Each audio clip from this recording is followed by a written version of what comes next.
100 thought experiments that undo the self to fall asleep. 2.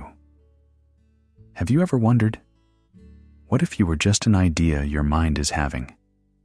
Not a body, not even a self, just a story told in first person, over and over again.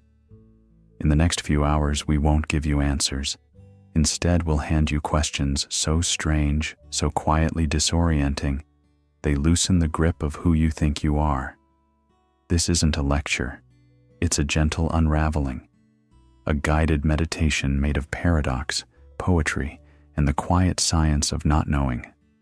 Each thought experiment is a soft pull at the thread of identity until it loosens into stillness. So if you're ready, close your eyes. Let thought become feeling. Let self become space. And allow this strange journey to carry you gently towards sleep. The self that watches the self. There's a moment just before sleep when your thoughts feel like they're drifting away from you, like clouds carried by an unseen wind. You're still aware, but only faintly. A memory flickers, a face arises, a small regret tugs, and yet there's something watching all of it. Quiet, patient, present. But who is watching? You might say me.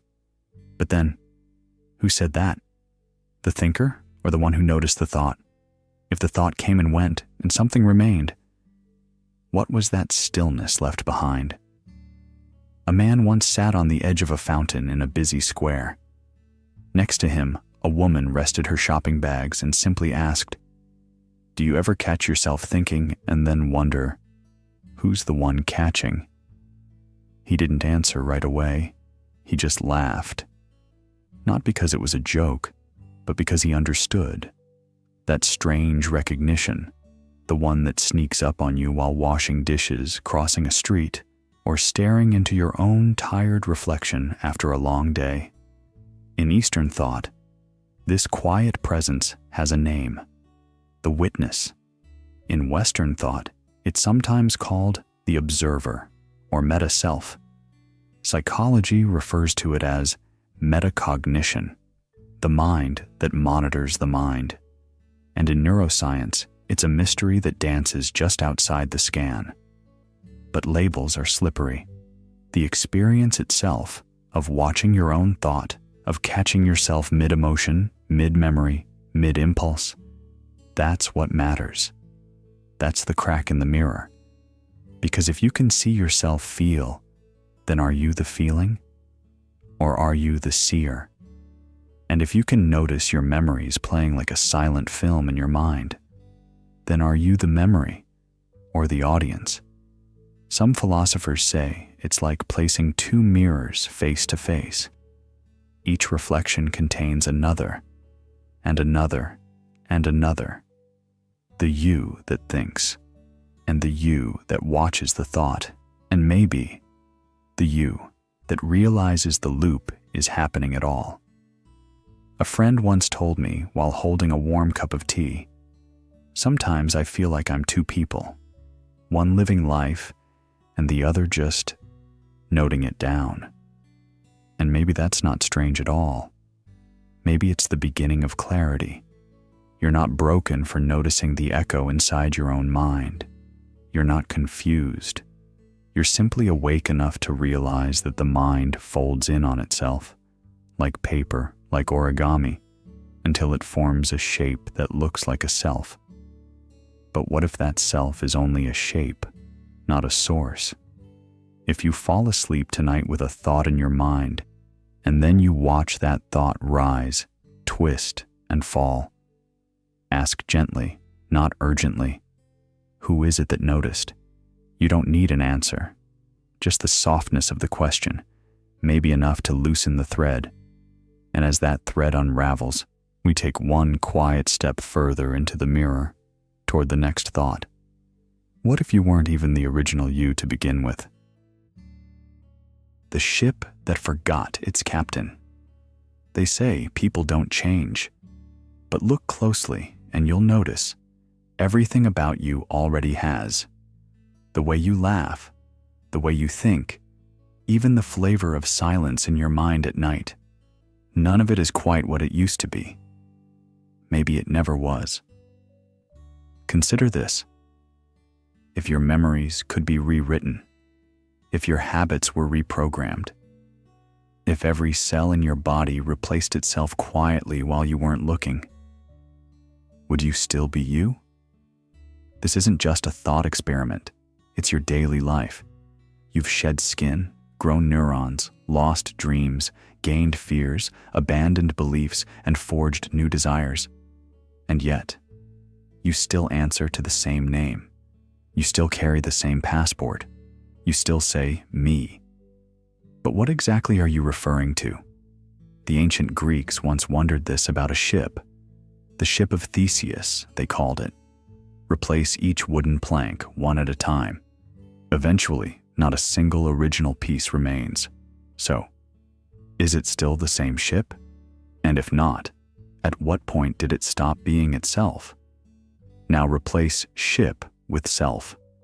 You'll find the question becomes hauntingly personal. Your identity seems like a thread, a red string running through your life. But when you trace it back, it frays. The more you tug, the more it unravels. You are not a solid structure, but a process, a breathing narrative, not built, but told.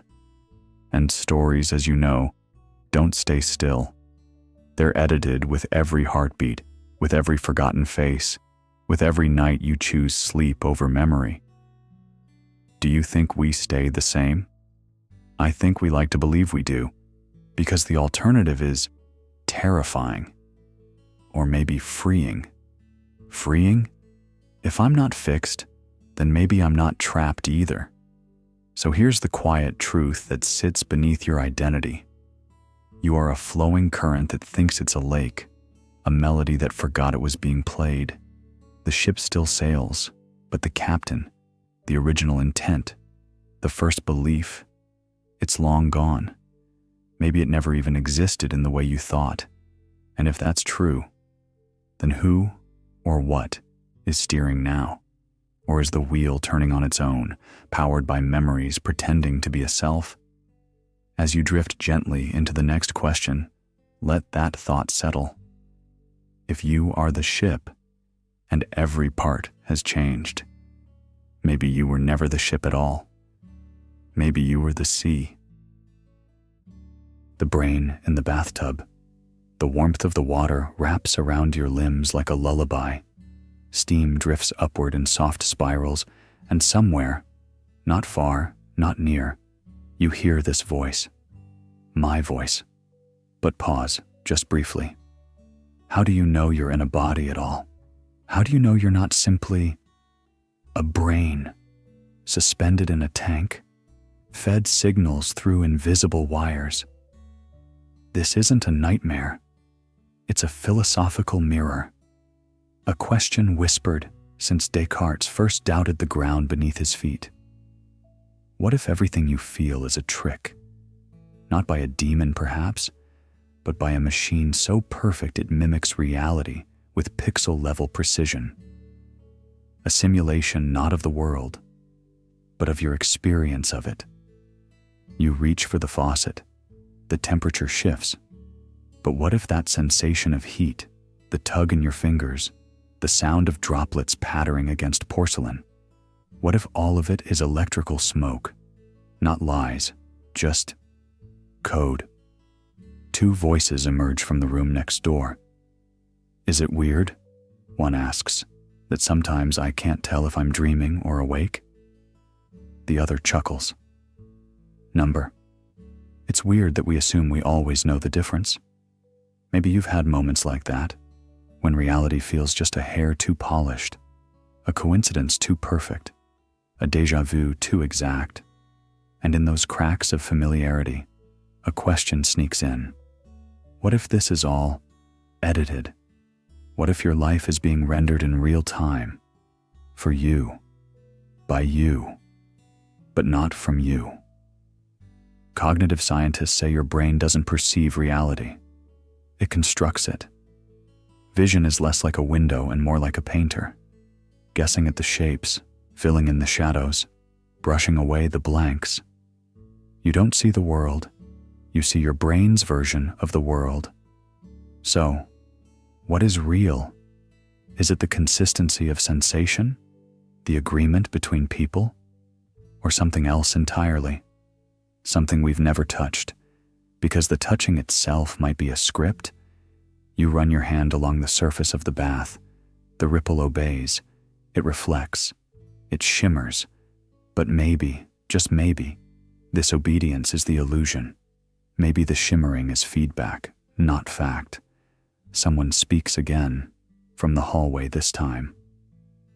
I used to think I remembered my childhood clearly, he says, until I found an old photo, and none of it was how I pictured it.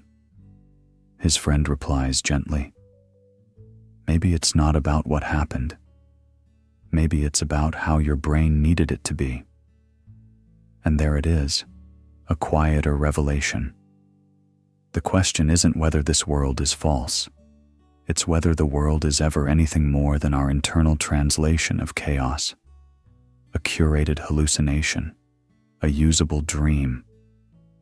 If that's true, then what does it mean to say I am real? Are you your body?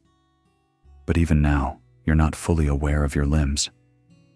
You're not holding your heart or managing your lungs. They just continue. Are you your thoughts? But even now, you notice them arise unbidden. You don't summon them. They arrive like birds landing on power lines. So what remains? Just awareness. Not what it's aware of, but the sheer act of being aware. The water cools, the voice softens, the thought lingers. And if you can't trust your senses, can you even trust your memories?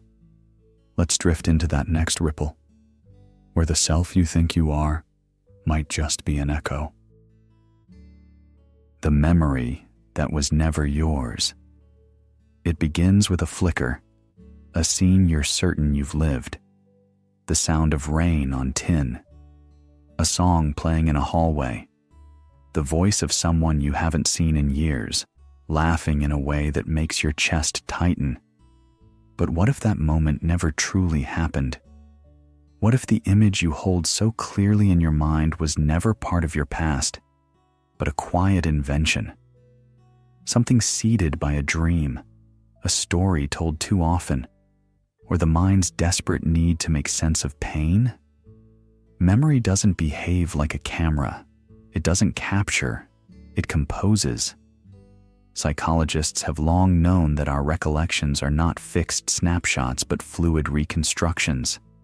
Studies show how, under the right conditions, entirely false memories can be implanted, recalled with conviction, and even emotionally defended. All it takes is a suggestion, a word, a question, a pause, and the mind can rewrite its own history. The line between I remember and I imagined is thinner than we want to believe. Sleep, too, plays its tricks. A dream fragment, something as small as a glance in a dark corridor or the sound of your name whispered by no one, can settle into your waking memory, growing roots. Over time, the dream becomes a recollection. It gains weight, color, sound. Eventually, it feels as real as anything else you've lived. The boundary dissolves, not with a bang, but with a soft blending of fact and fiction. And if this is true, if the bricks that build the temple of your identity are this unstable, then who are you, really? You may say you are your memories, but if your memories are stitched from fragments, misheard stories, unconscious longing, then are you a story written by a story? A fiction nested in fiction? A quiet conversation drifts in the background. Hey, do you remember when we got caught in the rain that summer? I think so. But was that you? Or was that someone else? Maybe it doesn't matter. It still feels real. Yeah, it still feels like mine. And perhaps that's the key. Feeling becomes proof. Emotion grants legitimacy. But even emotion can be shaped by memories that never were. So what then remains? What is left when you peel away the false certainties, the imagined pasts, the inherited dreams? Maybe all that's left is presence. The breath you take now, the warmth of the blanket, the hush between thoughts. And if memory is fiction, then maybe the future is too. Maybe time itself is a story, told backward and forward, stitched by a narrator who doesn't know where the thread began. Let's follow that thread gently into the next unraveling. The future that already happened. The night seems long, doesn't it? But maybe that's only because you still believe time is moving, that tomorrow is waiting on the other side of tonight, that the future is a place you're heading toward, one step, one breath, one heartbeat at a time. But what if you've already been there? What if tomorrow isn't ahead of you, but behind you? What if the future is not a destination, but a shadow, already cast? A quiet voice stirs in the hallway of thought. Do you ever feel like this moment has happened before? Like you're not remembering the past, but remembering the future, remembering now? The room doesn't answer. It never does. But somehow, you understand. There's a theory, whispered among physicists and philosophers like a bedtime secret. It says the universe is not a film strip being played, one frame at a time.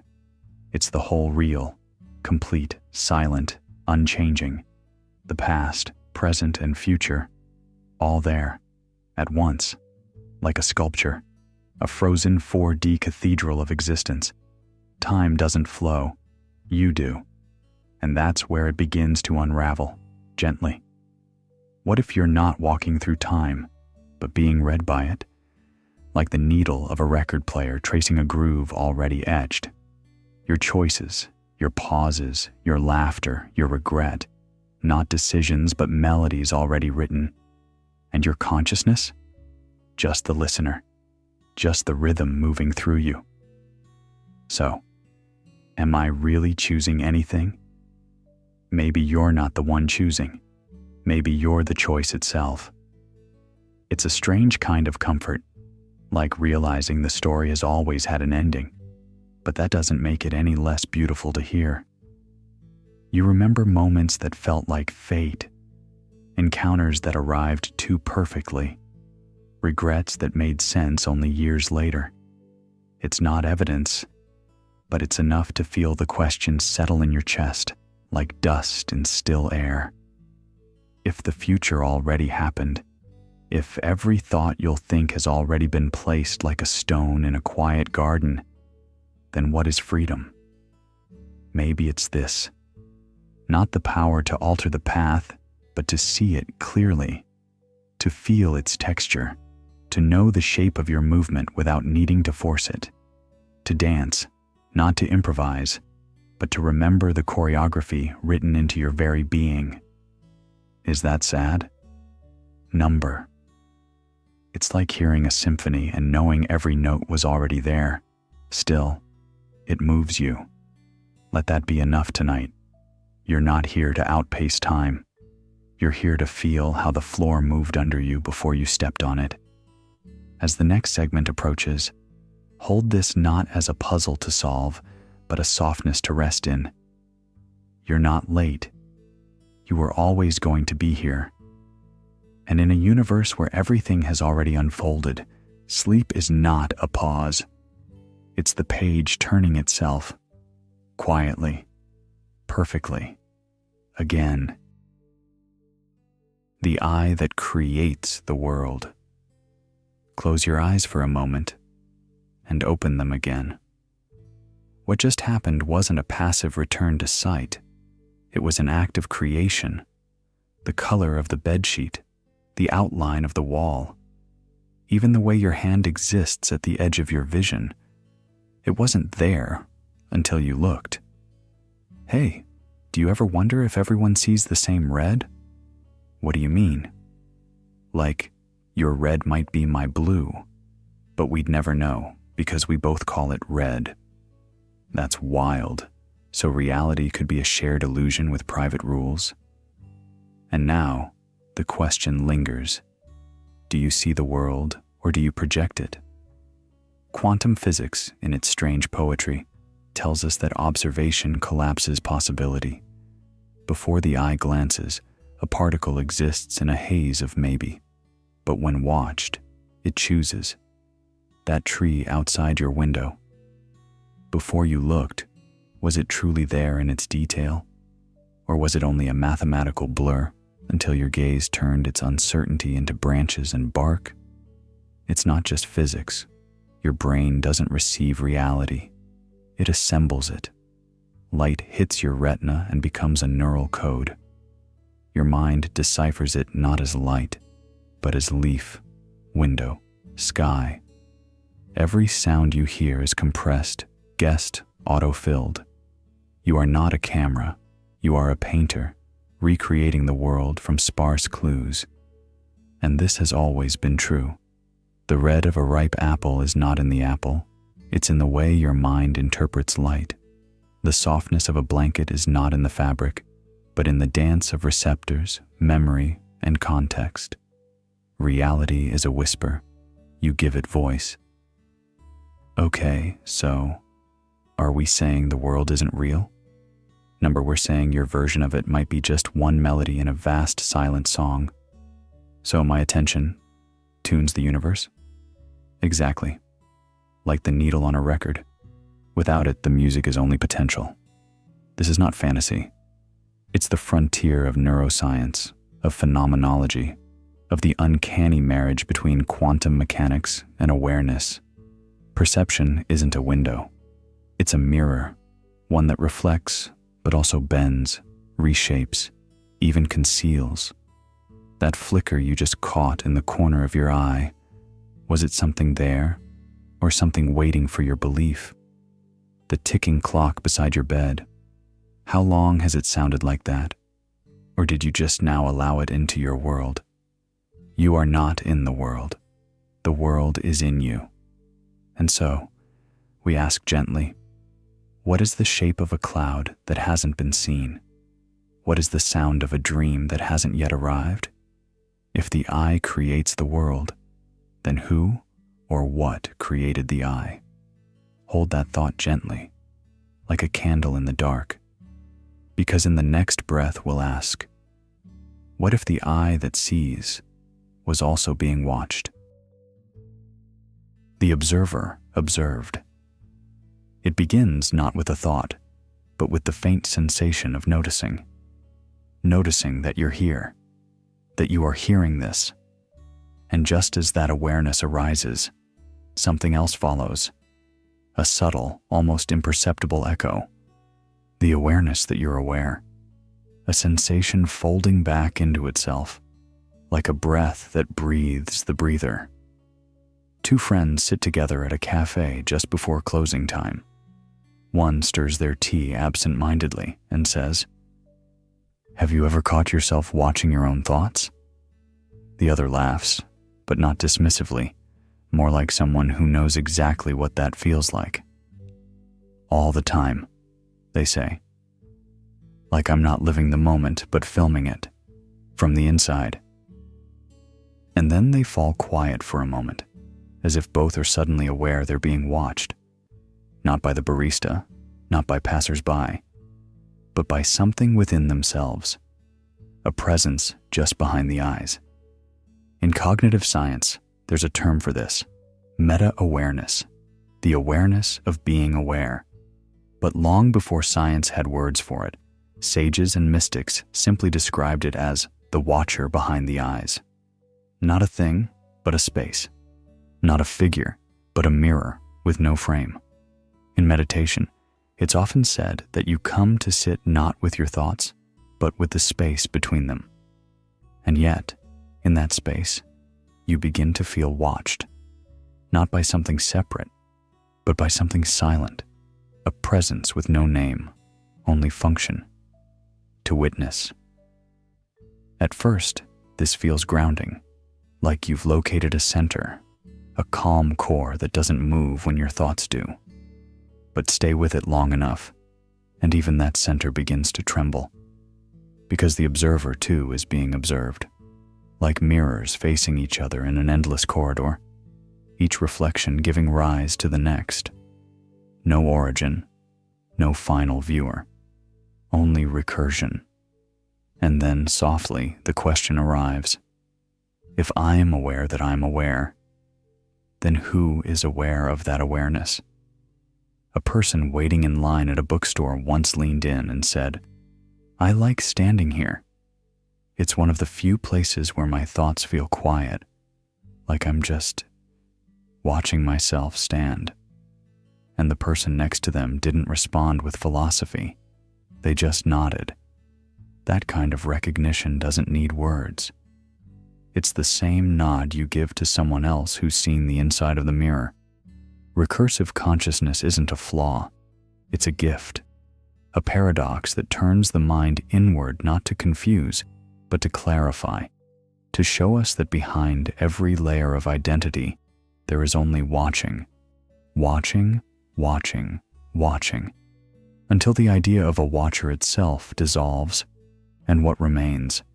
Not knowledge, not even the self, just a kind of openness, a quiet noticing that doesn't seek to hold anything, like a window that doesn't try to frame the view, only lets the light pass through. You don't have to solve this loop tonight. You only have to feel it hum softly in the background, like a lullaby that never ends, like a room that holds its breath for no one in particular. Let us trace that loop deeper now, beyond language, beyond reflection, into the silence where even thought forgets it was thought. And there, we rest. The thought that thinks you. You sit in stillness, a breeze drifting through the corners of your mind, and you notice a thought has appeared, not summoned, not shaped. It just is, like a cloud blooming in a blue sky. For a moment, you tell yourself you chose it, that it rose because you called it forward. But what if it was already on its way, before you even knew you wanted to think it? Neuroscientific studies have shown that decisions begin in the brain milliseconds before the conscious self becomes aware of choosing. The signal fires, the neurons prepare, and only then does the voice in your head say, "I've decided." The conscious I is late, always a few beats behind the orchestra, yet confidently claiming it conducted the whole piece. A quiet conversation takes place on a walk home. Do you ever feel like your thoughts have a life of their own? Yeah, like I didn't really choose to think something. It just popped in. Exactly, like we're passengers, not drivers. Then who's steering? They both go silent. The traffic hums. Somewhere, a leaf falls with no one noticing. This illusion of authorship is seductive. We cling to it because it feels empowering. I am the thinker, we say, and the world responds to my will. But what if this thinker is more like a spokesperson, a voice brought forward to explain what the deeper mechanisms of your mind have already set in motion? Thoughts may not need your permission to exist. They rise like tides, responding to forces hidden far beneath the shore. Memory, emotion, stimulus. These shape the current long before the self catches up. And in this recognition, something both humbling and freeing emerges. Perhaps you are not the source of the stream, but the stone smoothed by its flow. So what is you, then? A conductor with no baton? Or a note that thinks it wrote the symphony? Perhaps consciousness is not the composer, but the echo, not the hand that draws the map, but the light that sees the path already traced. And if thoughts move like wind through a hollow reed, then where is the wind born? If you are thought, but also the space that hears it, then perhaps you are both the stage and the performer, the ripple and the lake. As this thought dissolves, another is already arriving, on its own terms, by its own rhythm. Let it come, let it pass. You don't need to catch it. Just rest in the knowing that it thinks you as much as you think it. And if thought thinks you, who built the mind that hums this song? Let's listen deeper. The answer may be hiding in the silence between each note. The loop that forgot. It was a loop. You wake up. The light filters through the same curtains, a stretch, a sip of water, a phone screen glowing with almost identical messages. Another Monday, but slightly different in flavor, like a recycled melody with new lyrics. There's something familiar in the air. Not déjà vu, more like a rhythm, a groove the day slides back into before you can even decide. Didn't we talk about this yesterday? Someone murmurs at the cafe counter. Maybe, the other replies, or maybe we're both just walking the same script with different props. This is where the quiet illusion begins. Life feels linear, but inside the folds of attention, repetition hides in plain sight. You notice it when a conversation echoes one from last week, when an argument recycles the same blame, when your thoughts arrive wearing yesterday's clothes. Psychologists call them behavior loops. Cue, routine, reward. Like old records that find their way back to track one. You don't choose them. They run like background music beneath your conscious song. You touch your hair when nervous. Reach for your phone when restless. Think the same anxious thought when silence stretches too long. But deeper still, beyond neuroscience, ancient wisdom calls this cycle samsara, the wheel of becoming, not just of lives and deaths, but of moments, of thoughts birthing new thoughts, of reactions spawning identical patterns dressed up as decisions. You breathe, you react, you believe you've evolved. Yet somehow, you've only circled back with a new justification. And sometimes freedom doesn't come from smashing the loop, but noticing it. It begins in the smallest of ways, pausing mid-sentence, feeling déjà vu as a gentle bell, a whisper, "I've been here before." A crack in the pattern, not escape, but recognition. "You always get quiet around this time of night," someone says on the phone. "I know," you reply, not with shame, but soft wonder. "It's like I vanish and watch myself go on talking." Like a dream? More like a ritual I forgot I was still performing. Progress, then, might not be a straight line after all. Perhaps it spirals, wider, deeper, more nuanced with every loop. What if each return is a revisit with new eyes? What if growth isn't the opposite of recurrence, but it's awakening? You may find yourself brushing your teeth, unlocking the same door, or revisiting an old insecurity.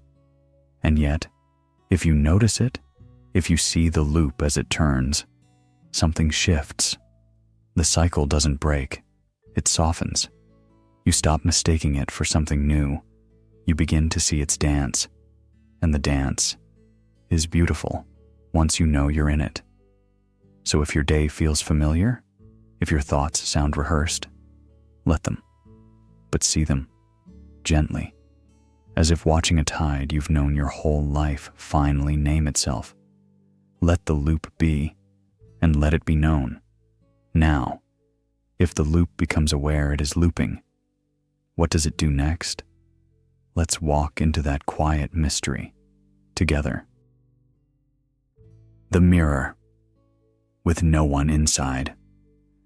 Late at night, beneath the hush of dim light and half-formed thoughts, you stand before the mirror, not out of vanity, just presence, the kind that arrives when the house is quiet and the air feels thick with unspoken memory. Your reflection stares back, familiar, patterned, soft around the edges. But something's off, not in the glass, in the gaze. You try to meet your own eyes, but what are you really meeting? A face is easy to name. Cheekbones, eyebrows, the shape of a jaw you inherited from someone long gone. But behind all of that, who's watching? Not the name you answer to.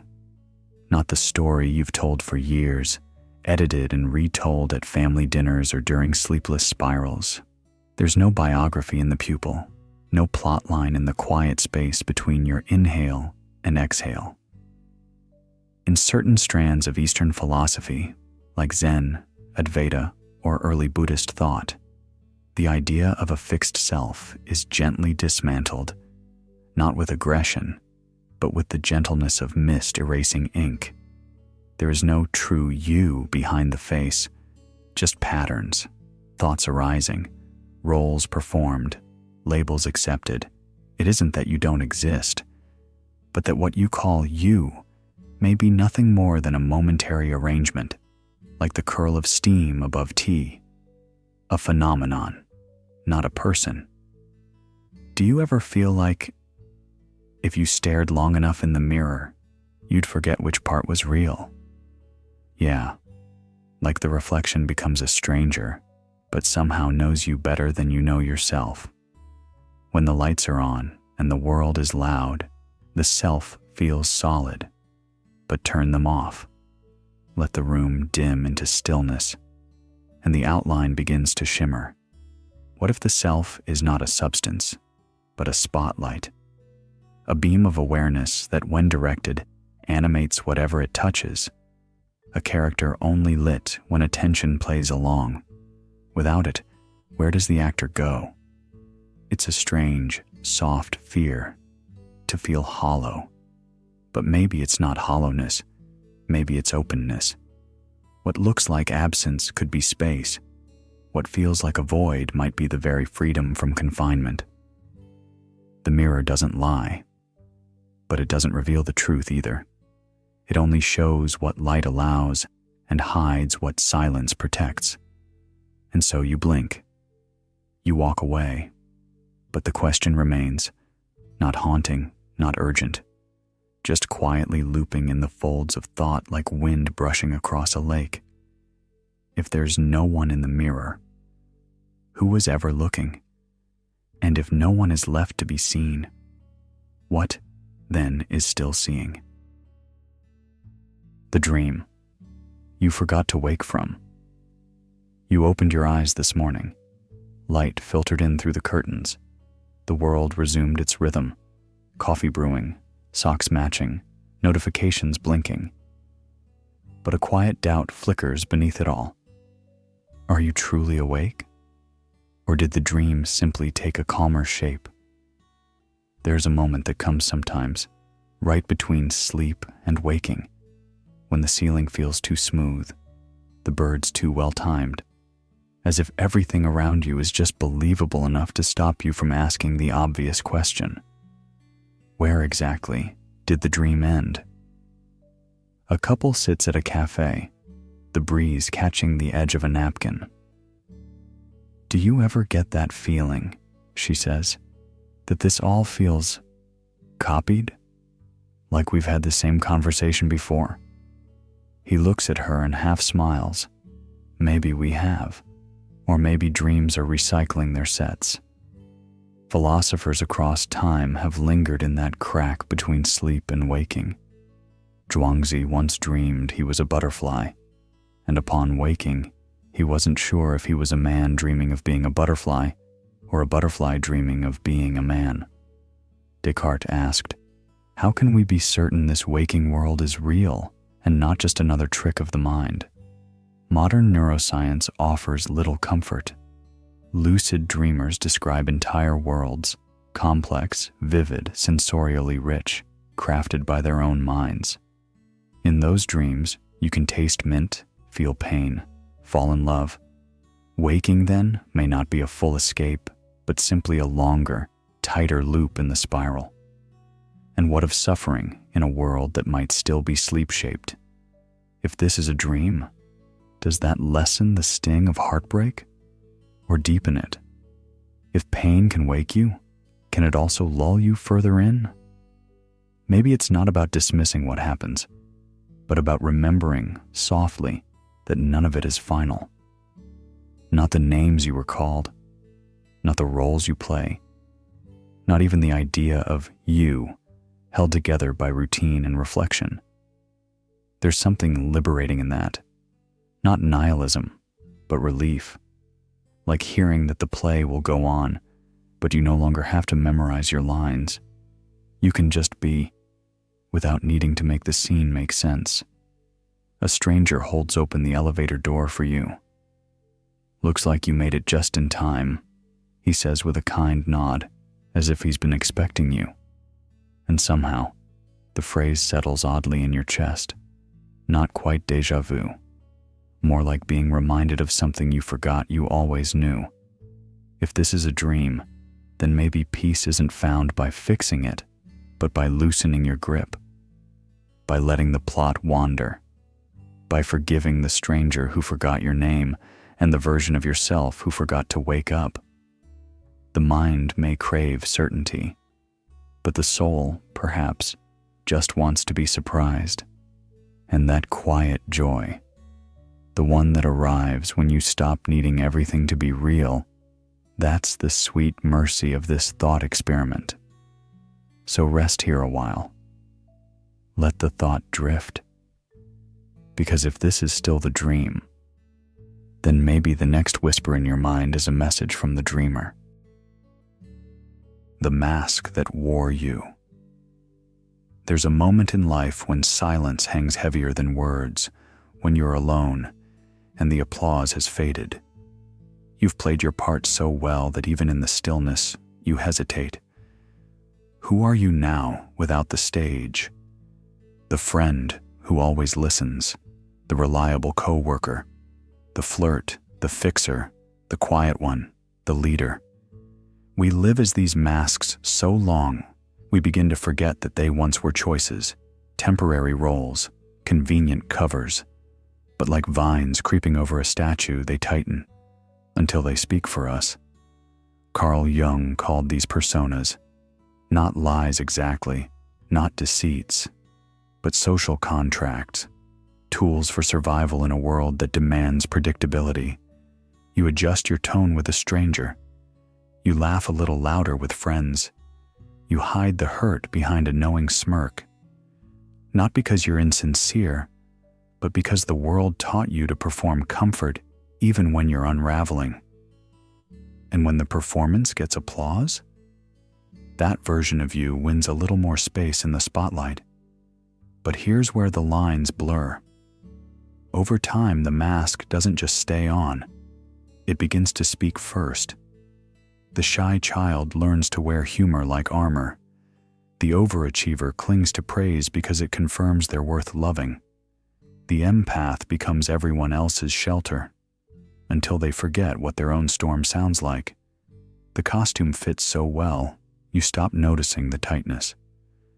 One evening, under amber kitchen light, two friends sit together sipping tea. One asks the other, "Do you ever feel like you're acting all the time? Even with me?" The other pauses, looks down into the cup, then replies, "I think I've worn the same smile for so long, I'm scared of what my real face might look like."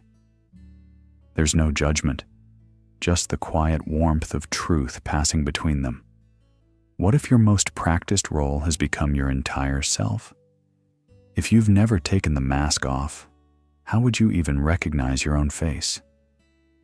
Maybe authenticity isn't about peeling off all masks at once, but gently noticing which ones you've outgrown. Maybe it's the freedom to say, "I don't know who I am right now," and that's okay. Because sometimes the mask doesn't fall in shame, it falls in relief. And when it does, when silence returns and the stage goes dark, do you hear something softer behind it all? Not the voice that plays a part, but the one that watches it unfold? Let us pause here, because the next question is harder. If the mask slips and you feel no face beneath it, what is it you've been calling you? The self engineered by code. There's a moment, late at night, when you sit still long enough to feel the thrum beneath your skin, not your heartbeat, deeper than that, a rhythm older than memory, quieter than thought, like lines of instruction humming through flesh. A soft code, running you. You pick strawberry over vanilla. You speak a little faster when you're nervous. You laugh, but only when it feels safe. These seem like choices, your choices. But what if they're not? What if you were set up for them, long before you knew how to choose? Genetics doesn't ask permission. It writes your bones before you ever form a sentence. Your likes, your fears, even the way you smile in photographs, may not be inventions of the self, but inheritances, patterns inherited, not authored. Two strangers meet at a park bench. One fiddles with a pen, anxious fingers tapping. The other notices and offers a soft comment about the weather. Neither realize it, but their entire exchange, tone, posture, hesitation, may be choreographed by wiring that predates their awareness. A dance rehearsed in the quiet theater of DNA and early memory. In AI research, we've learned that elegant behavior can emerge from lines of code far simpler than the behavior itself. Give a machine the right starting rules, and it can appear thoughtful, even creative. But is it thinking? Or is it just following a blueprint too intricate to see? You might ask yourself, when I reach for my favorite song, was that me? Or my neural architecture optimizing for dopamine? When I speak kindly to a stranger, is that compassion? Or a learned behavioral reward loop? Someone once asked in a hallway, casually, "Do you ever feel like you're just repeating someone else's script?" The other person chuckled. "Yeah, but sometimes I like the character I'm playing." And maybe that's all it takes to feel real, a role that fits just enough to call it me. But if your emotions are loops, if your personality is a probabilistic output of nature and nurture, then what becomes of the idea of an authentic self? Maybe it's not about finding a self beneath the layers, but understanding the layers themselves, their elegance, their logic, their quiet control. Maybe freedom doesn't lie in escaping the code, but in learning to read it, and gently, rewriting what no longer serves. So rest here for a moment. Let that question linger in the breath between thoughts, not to answer it, just to let it soften the boundary between you and the system that made you. Because if the code made you, shaped your reactions, crafted your desires, then the next mystery is even more delicate. What happens when you try to change the code from within? The ice cube that thought it was the ocean. You wake with the sense that you are you, a single point of awareness floating in the current of a world you didn't make. You know your name. You know where your hands end and the air begins. And yet, beneath that quiet confidence of selfhood, something ancient stirs, a feeling, not quite a thought, that maybe the boundary is not as solid as it seems. Do you ever feel like you're not really separate from anything? What do you mean? Like, you're just pretending to be an individual, but you're really just part of one big mind. You sound like you haven't slept in 3 days. Or maybe I finally did. In Advaita Vedanta, the self is not the actor on the stage. It is the screen on which all roles play out. You are not the drop that fell into the ocean. You were never apart. You were the ocean, briefly shaped into a drop. In the language of the metaphor, an ice cube, momentarily solid, but always made of the same thing as the sea surrounding it. Western science flirts with the same mystery. In panpsychism, the idea surfaces again. Consciousness is not generated by the brain, but fundamental, like mass or spin. Your you-ness isn't produced, it's participating. What does it mean to be a self then? Perhaps it is like being frozen for a moment in time, held in a temporary shape that convinces you it's all you are. But in truth, your thoughts ripple into the world, and the world breathes through your awareness. The distinction, though practical, is a trick of temperature. So when the end comes, whatever that means, it may not be an extinguishing, but a release. The sharp lines melt, the hard separation dissolves, and you are not lost. You are returned. "It's weird," one voice says to another in the stillness. "What is?" "When I stop trying to be me so hard, I feel more like myself than ever." Maybe that's because who you really are doesn't need borders. Let the breath slow now. Let the edges soften. The shape you've held so tightly, so bravely, it's done its job. It kept you safe, kept you curious. But now, it can melt. The ocean is waiting, and you've never truly left it. The stream continues, and you are not beside it. You are in it. You are it. The thought that can't be held. There's a moment, soft as breath, when the mind reaches for something true. A thought flickers in, delicate as mist, but the moment you turn toward it, it shifts. You try to name it, and suddenly, it's not the same. Like catching a snowflake and watching it melt on your palm. It's frustrating in a quiet way, isn't it? We spend our lives seeking answers, wanting to know, to define, to hold firm meaning in our hands. But some truths, especially the ones that matter, dissolve the moment we grasp them too tightly. "Wait," someone once said to me as we walked beneath streetlights after dinner. I just had the perfect way to describe how I feel. It was there a second ago. They paused, then laughed gently, and now it's gone. It was beautiful, though, whatever it was. I nodded. Maybe that's the whole point. Maybe it wasn't meant to be explained. Zen monks understood this. They offered koans, questions that bend logic and untie the mind, not to confuse, but to clear. What is your face before your parents were born? When the many are reduced to one, to what is the one reduced? These riddles aren't puzzles. They are mirrors that refuse to reflect. Because some thoughts were never meant to be held. They are to be heard once, like a single chime through fog. They land softly and vanish, and something inside you loosens.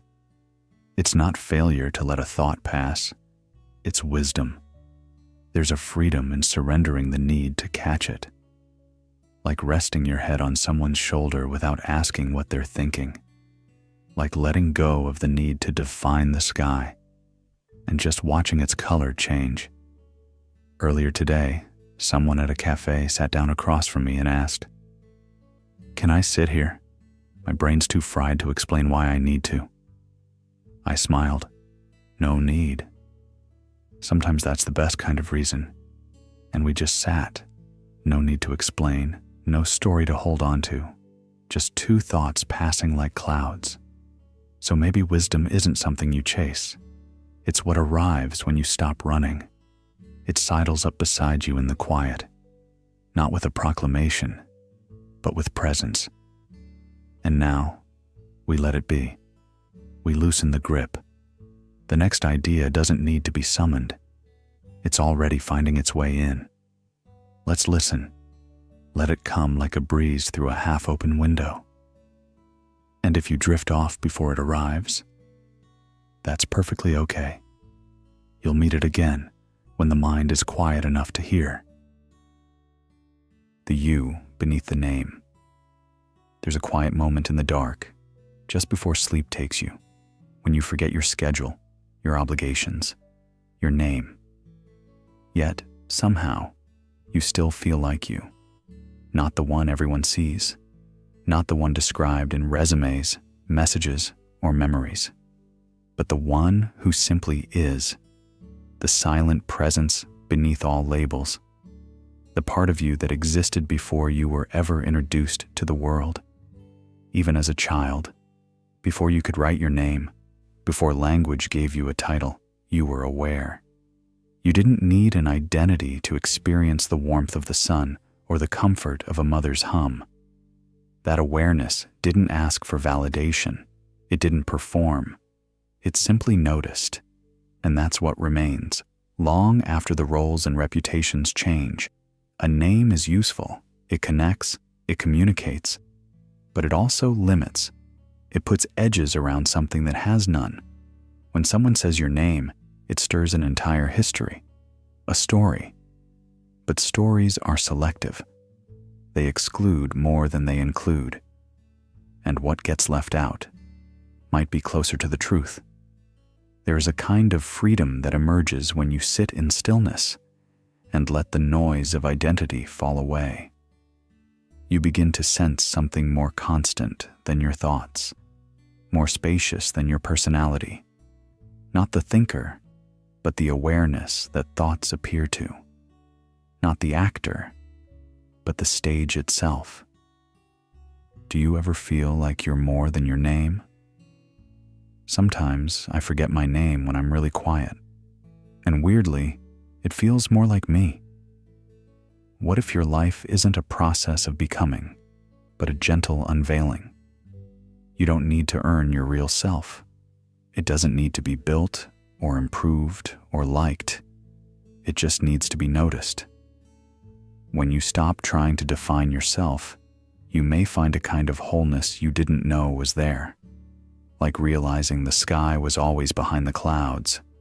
So when the world goes quiet, when you're no longer trying to be anything in particular, pause there. Linger in that breath. That's not emptiness. That's where you began. And it's where you return. In the next breath, we step closer to that boundless space as we explore the paradox of choice and what it reveals about the one who chooses. The decision that was already made. You pause in that quiet hesitation before a choice. The fork in the road doesn't tremble. One path arcs gently into trees, the other into open sky. You weigh the options. You listen for a sign. But what if you're not choosing at all? What if the decision has already begun to unfold before your awareness even caught up? In the soft hum of the brain's circuitry, a strange timing unfolds. Decades ago, Benjamin Libet recorded a curious fact. Our brains spark into action milliseconds before we become conscious of choosing. The thought arrives late, like a passenger running after a train that's already pulling away. And still, we claim it as ours. I decided, we say. I chose. But what if that's not quite true?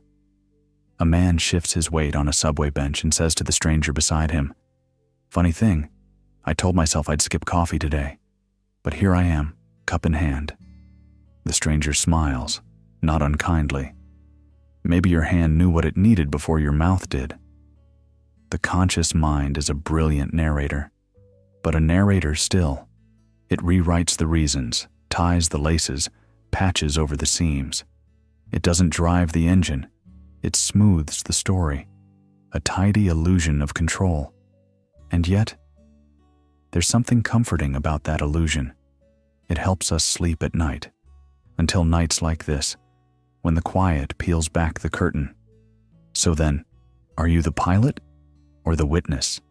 The hand on the wheel or the storyteller sitting in the passenger seat? What if surrender isn't defeat, but accuracy? There's a kind of peace in stepping out of the theater of should, out of the spotlight of constant justification. The moment you stop needing to explain why, you feel it. A lightness, as if the road beneath your feet had been there all along, waiting patiently for you to notice it. Two friends sit on a bench near the river.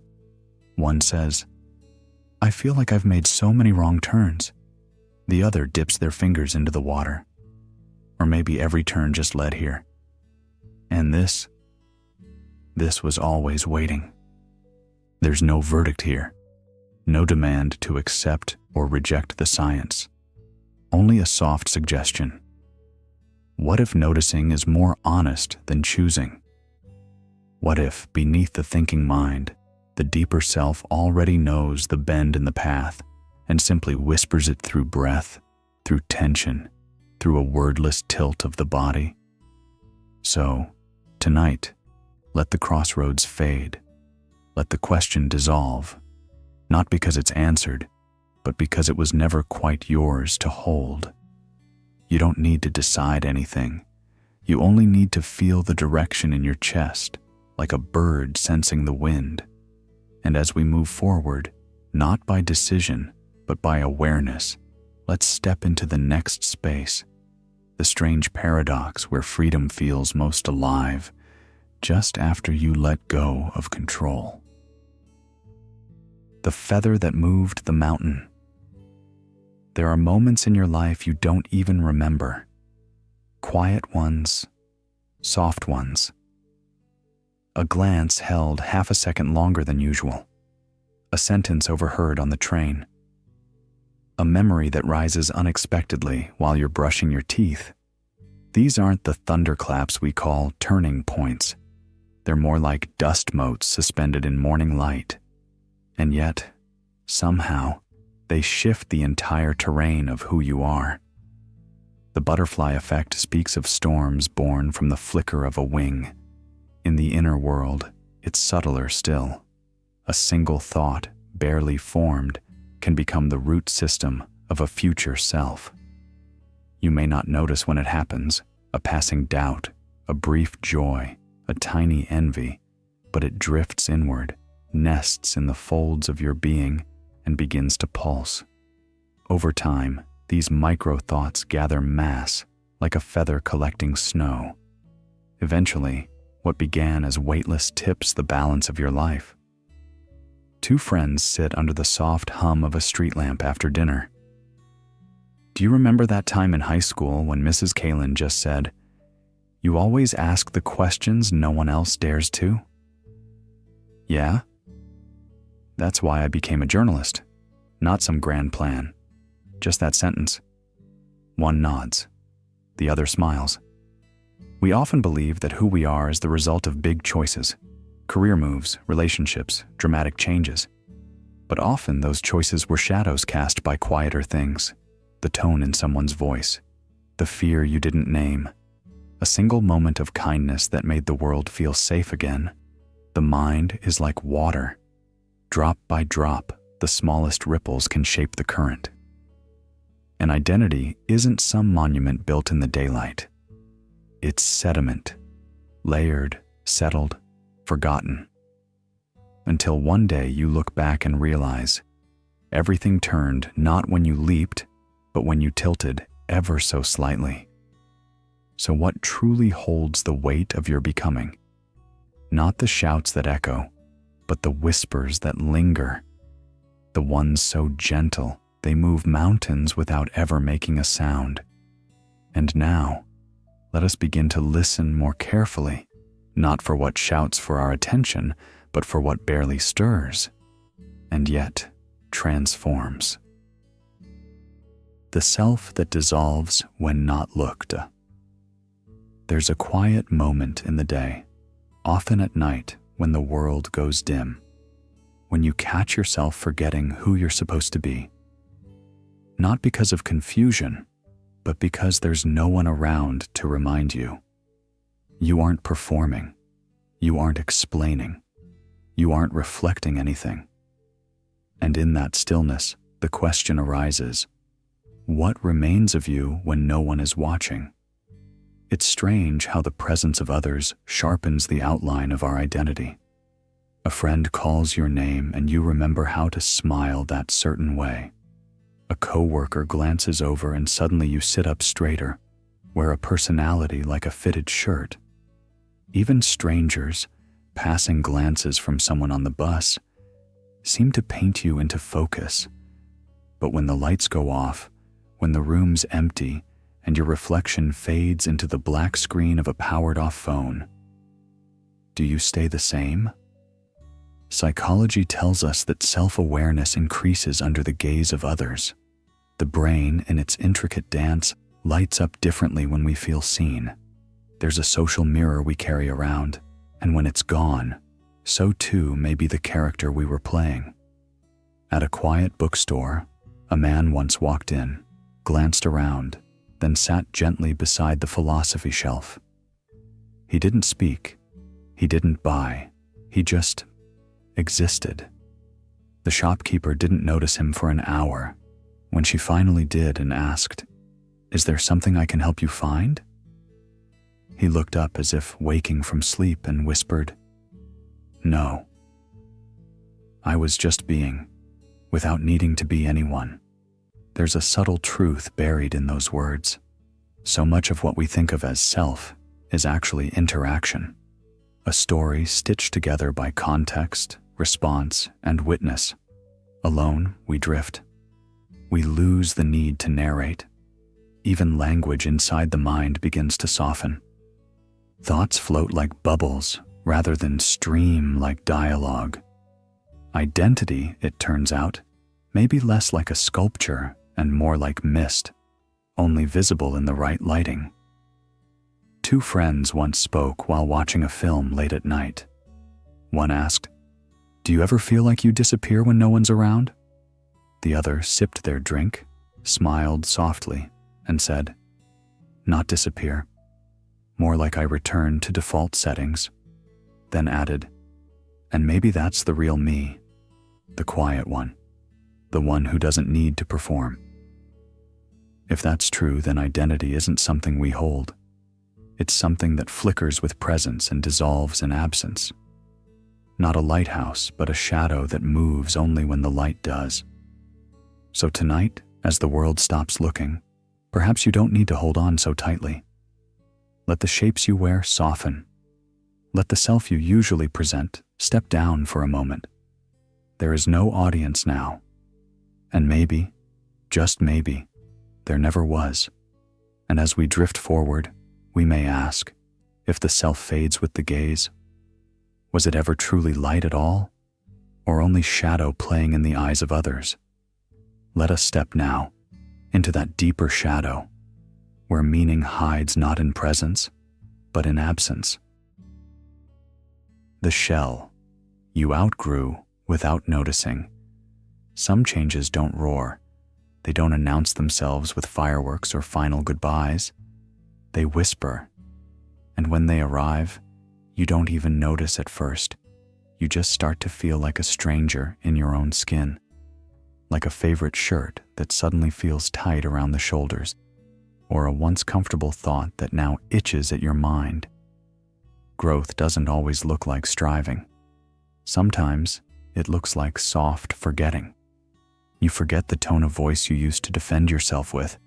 You forget the opinions you used to clutch like armor.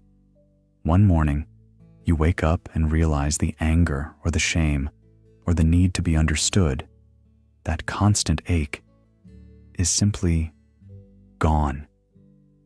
Not with a scream, but with a silence so clean it startles you. "Hey, do you ever think about who you used to be?" "All the time," one says. "But it's strange. I can't quite recognize that person anymore." "Yeah," the other replies, "like a shadow I stopped stepping into." The hermit crab finds a new shell when the old one tightens. It doesn't mourn the previous shelter. It simply crawls out, naked for a while, and trusts that something better fits ahead. And yet, we humans tend to grip our old shells with both hands, not because they still fit, but because we fear the space between what we were and what we might become. The irony is that identity isn't always chosen. It's often shed. Not through dramatic reinventions, but through quiet evolutions. The beliefs you clung to in your 20s may not have survived your 30s. The roles you played for love or approval might have faded in the presence of solitude. But if you're still measuring yourself by those cast-off layers, you might be grieving something that no longer exists. We outgrow thoughts, we outgrow stories, and sometimes we outgrow names. Those whispered scripts others gave us or we gave ourselves to feel solid. But the soul isn't solid. It's tidal. It pulls and recedes and reforms in ways even we can't predict. So tonight, ask gently, are you still crawling inside a shell that no longer protects you? Are you confusing what once held you with what you still are? Growth does not demand that you fight the past, only that you stop wearing it. And in that breath between who you were and who you're becoming, there is space, not to return but to stretch, not to fill a shape, but to unfold. Let us not crawl back into what no longer fits. Let us walk barefoot into the next chamber of being, even if it echoes a little before it holds us fully. The self, like the tide, knows when to rise. The puzzle, with the missing center.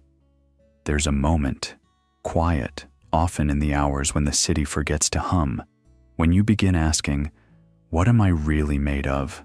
Not in the way you describe yourself at a dinner party, not in the resume of your beliefs or memories, but in the silent, inward pause that comes without warning. You try to reach for the center of yourself, for the thing that ties the rest together, but it slips, not because it's hidden, but because it might not be there. A voice in the soft dark once said, I used to think I'd find something at the center. A calling, maybe, or a truth I hadn't told myself yet. But the closer I got, the more it just felt hollow. The other replied, almost whispering, and did that scare you? There was a pause. Number it felt, like quiet relief. This is the paradox. You are a puzzle that holds together without a center. The corners make sense.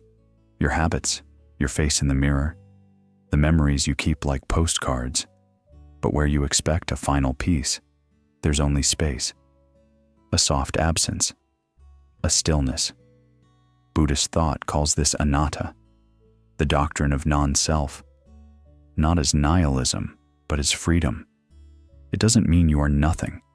It means you are not a thing, not a fixed shape with hard lines, but a rhythm, a relationship, a breath passing through. You are not the sum of labels, not a biography glued to a spine, not even the observer watching thoughts from afar. You are the flicker between them, the threadless movement. One person once asked, if I'm not the voice in my head, and I'm not what I feel or remember, then what's left of me? And the other said, maybe the one asking is the one you don't need anymore. The search for identity is often framed as a journey inward, as if there's a treasure at the end. But what if there's only openness? What if that's the treasure? A puzzle complete in its very incompleteness, held together not by what's inside, but by how everything relates. There is a peace that does not come from answers. It comes from the end of the need to answer. Like a book you no longer need to finish to feel whole. Like standing in a room where the furniture has been cleared and realizing there's space now to breathe, to rest, to be. So if you feel that emptiness at your center, don't rush to fill it. Let it echo. Let it hold the soft music of not knowing.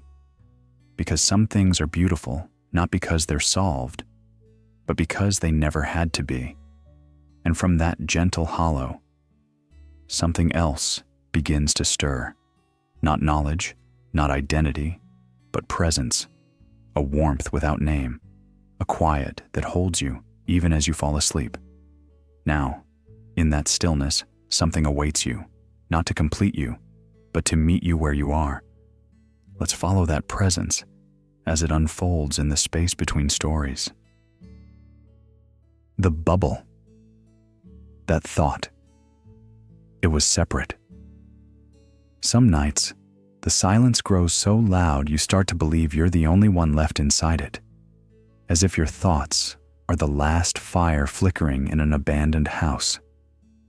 That's how loneliness feels, like proof that the borders around your skin mean something permanent, like you're a whole sealed-off world, floating alone in the vastness. But what if that sensation of being apart isn't reality at all? A bubble floats. It glimmers in sunlight. It seems to carry its own tiny universe. But what is a bubble if not the thinnest film separating the inside from the outside? Just air, surrounded by more air. Just water, cradling more water. In systems theory, this illusion of separateness is called a boundary of perception. You feel distinct, not because you truly are, but because your attention sketches a line around your sensations and names it me. But it hurts, doesn't it? One voice asks in the quiet. What does? To think you're the only one that feels all this. Maybe that's the trick. The pain doesn't come from being separate. It comes from believing you are. Because in every breath you've ever taken, molecules passed through you that once belonged to oceans, trees, even strangers now gone. Your thoughts, though personal, follow patterns seeded by culture, language, and memory that are not yours alone. You are not the first to fear, nor the last to love. You are not separate. You're a momentary ripple in a shared current. Picture a mind as vast as the sea. Consciousness, not just yours, but the field from which every self-sense rises. Within it, we are like bubbles, temporary, transparent, convinced of our outlines. And yet, the moment a bubble bursts, nothing is lost. The inside rejoins the outside. The self doesn't end, it expands. So, when I feel alone, I'm actually just forgetting the rest of me? Maybe. Or maybe you're just seeing your outline too sharply. Loneliness then becomes a kind of trick, a bending of light at the membrane. The ocean never left you. It merely curled around you, whispering, "You are still me." As we drift in this moment, quiet and breath-held, we can almost hear the thinning of that boundary, the subtle pulse where your skin meets sky. You haven't disappeared. You've just been mistaken about where you end, and in the soft dissolution of that mistake, there's no need to escape the bubble, only to notice it for what it is: beautiful, delicate, and never separate. Now rest in that awareness. The ocean is still here. You are still home. Let's float a little longer, just until the next ripple carries us inward. The star that forgot. It was fire. There are nights when you feel like a distant echo, dimmed, faint, as if you've wandered too far from the center of your own warmth. You stare out the window, watching the city blink like a slow constellation, and somewhere deep in your chest, it feels like something is missing. But what if it isn't missing, only waiting? A child once asked quietly, "Why do I feel small if I'm made of stars?" And the parent, half asleep, murmured, "Because sometimes even fire forgets its fire." You see, everything that makes you, your hands, your breath, the quiet behind your eyes, was once born in a furnace far older than Earth. In the early forge of galaxies, stars collapsed and exploded, scattering carbon, iron, and calcium across the dark. That dust became you, not as poetry, but as fact. So when you feel dull, remember this: your dullness is not absence. It's potential held still, like embers waiting under ash. There's a softness in forgetting, a mercy even. It lets you live without the weight of cosmic memory. But every now and then, something stirs. A warmth behind the ribs, a pulse beneath fatigue. And you remember that you are not here by accident. You are the result of light, condensed and cooled, briefly walking in skin. At a coffee shop counter, a woman adjusts her scarf and says to the man beside her, "I don't know, I just haven't felt like myself lately." He sips his drink, doesn't look up, but replies, "Maybe that's because you're not supposed to feel like yourself. Maybe you're supposed to remember what lit you before you had a name." That's the curious thing about light. It doesn't always roar. Sometimes it rests, it simmers, and in those moments where you think you've dimmed beyond recognition, something tender holds on. A low glow that hasn't left, just waiting to be noticed. You are not your burnout. You are not your fog. You are the quiet burn beneath it. The truth is, fire doesn't always flicker in flames. Sometimes it waits in bones, in silence, in stillness mistaken for weakness. But even the coldest coals remember heat, and even the quietest soul carries the memory of its brightness. And so, if you're lying there now, tired, a little lost, maybe even wondering what it all means, let that be okay. There is no rush to reignite, no performance to light up the sky. You are allowed to rest in your smoldering, because even the stars take time to shine again. So rest now, not to vanish, but to remember the warmth inside you was never gone, only sleeping.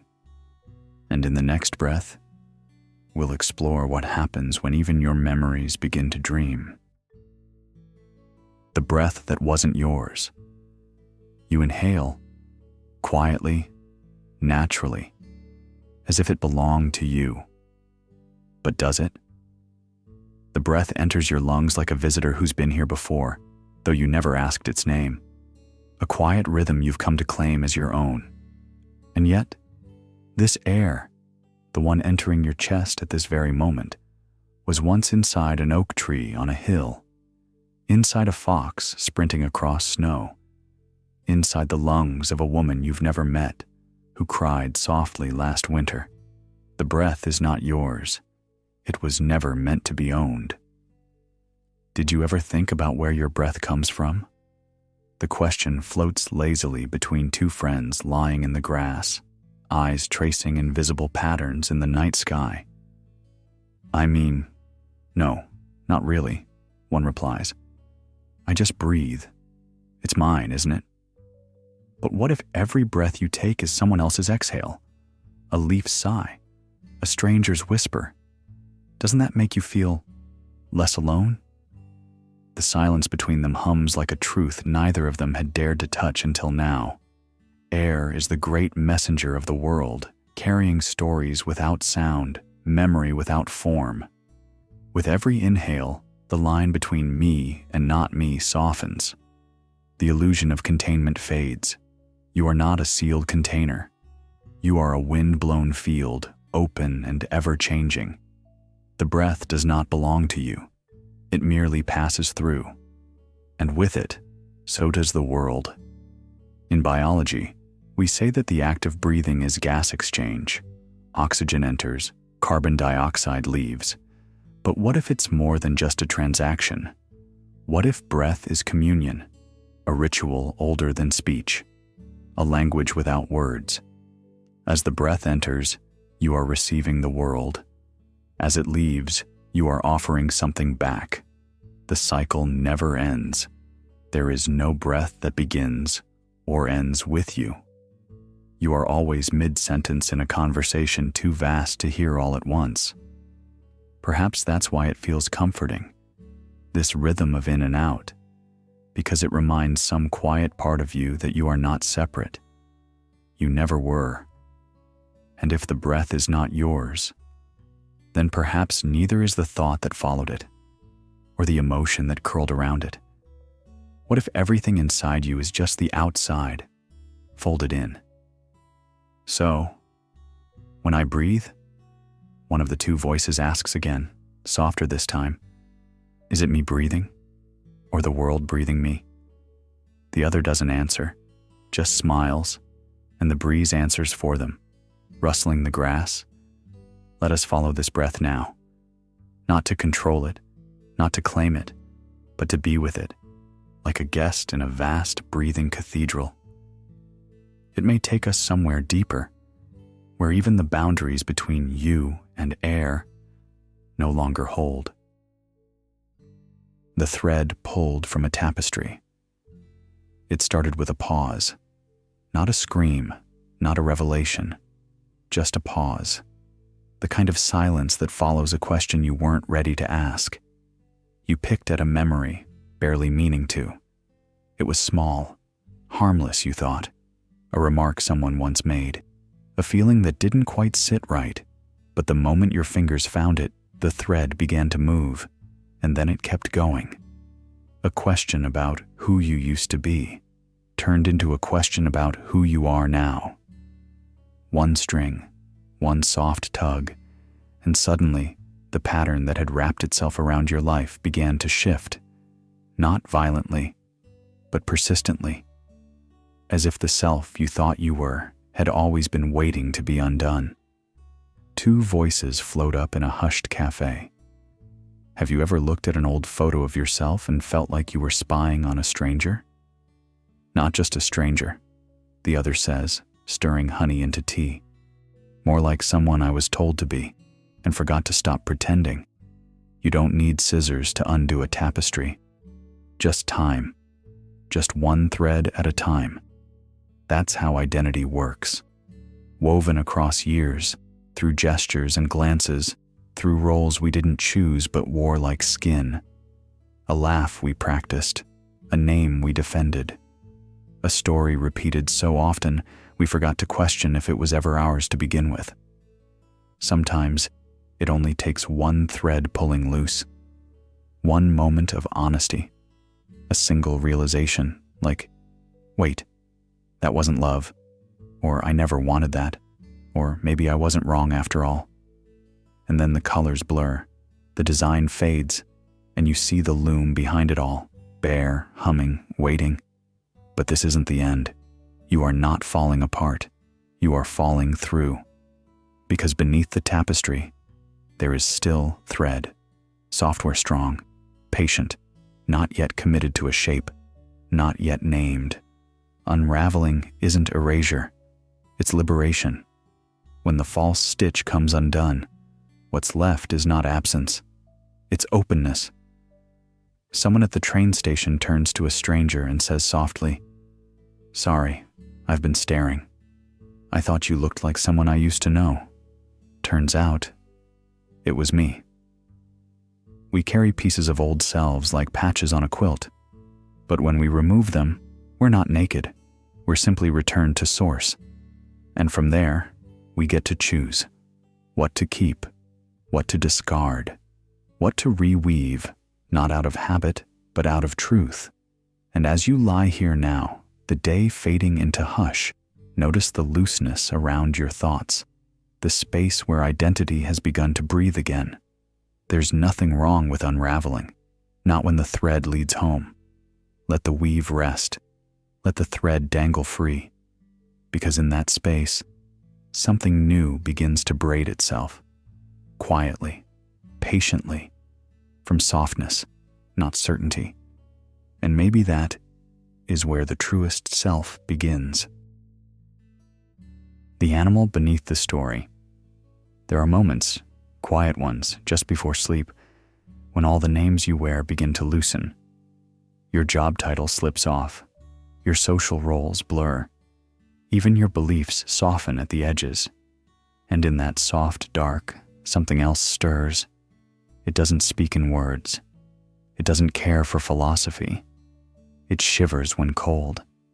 It tenses when threatened. It longs for warmth. That something is you too.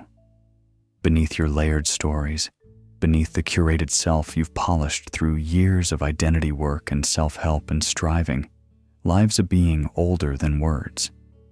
It doesn't care whether you're a doctor or a poet. It remembers the scent of safety, the feel of skin, the rhythm of heartbeat against earth. It is the animal beneath the architecture, and it has never once left you. A voice echoes in the quiet. Why do I still feel anxious, even when I know better? The other replies gently, because knowing isn't the same as feeling safe. Science tells us that the limbic brain, sometimes called the mammalian brain, still governs much of our emotional life.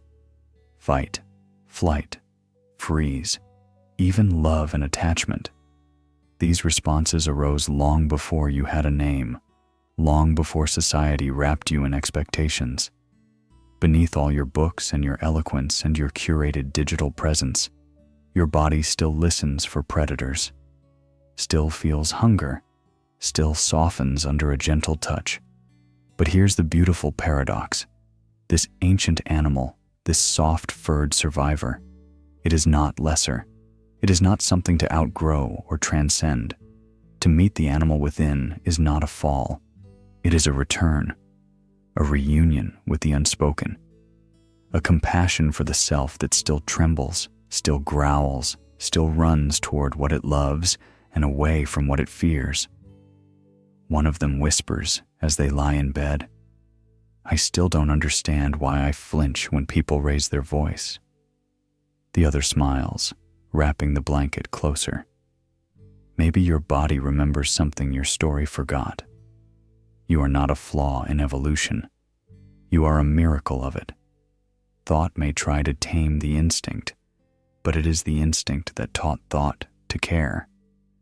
We build skyscrapers with our minds, but it is our breath, our blood, our pulse that makes them real.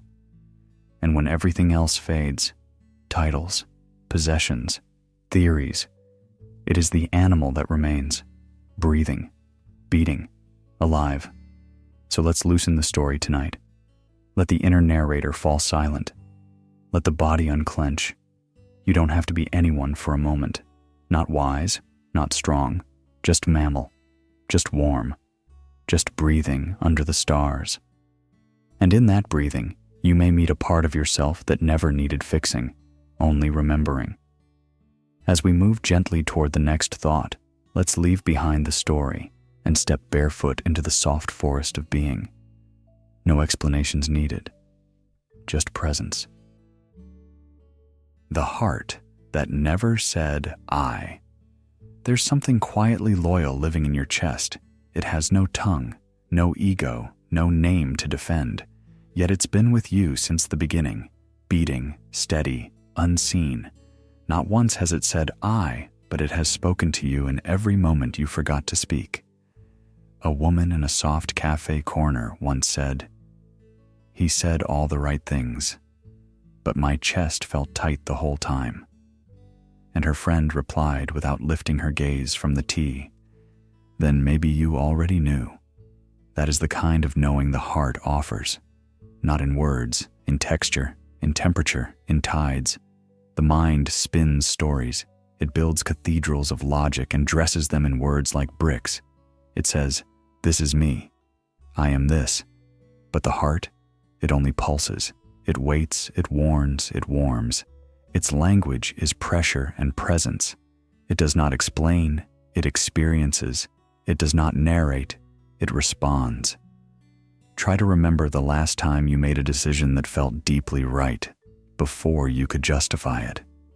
Before your thoughts scrambled to catch up, you felt it, a soft expansion, a quiet drop into place. No monologue, just an opening, just rhythm. It's strange, isn't it? How you can be walking home under streetlights that blink too quickly, and suddenly a scent or a song pulls your chest tighter, not your brain. You're not thinking of someone. You are feeling them. The memory isn't stored in logic. It's etched into pulse. And when the chest aches, not from illness, but from truth withheld, you know it.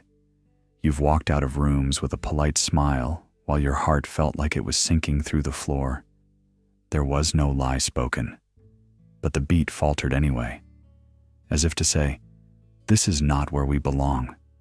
The more we listen to it, The stranger it seems that we call the mind the self. The mind is brilliant at describing the fire, but the heart, it's the one burning. Sometimes in everyday life, a stranger's small kindness, a held door, a patient nod, can send warmth right through your ribs. Not because of what was said, but because of what was felt. You don't need to understand it. You feel it like a drum. Something is safe here. Something is seen. That's the wisdom without grammar. The heart doesn't need to say, I love. It simply thumps a little louder when love is near. It doesn't say, I'm afraid. It squeezes, it stutters, it begs, it tells the truth before you can lie to yourself. Maybe that's why heartbreak hurts so much. It's not that the story ended. It's that the rhythm was interrupted. The beat you built your trust on lost its pattern. The silence between thumps grew wider. So what if we trusted that pulse more than the inner monologue? What if identity isn't a thought, but a tempo? What if who you are is less about the words you say and more about how you feel them? Tonight, let's loosen our grip on the thinking self. Let the monologue soften. Let the voice grow quiet. Instead, rest your focus on the gentle percussion in your chest. That tireless rhythm, that ancient drum, whispering not I, but now. And now, as we drift deeper, we move not with language, but with cadence. Let's listen closely.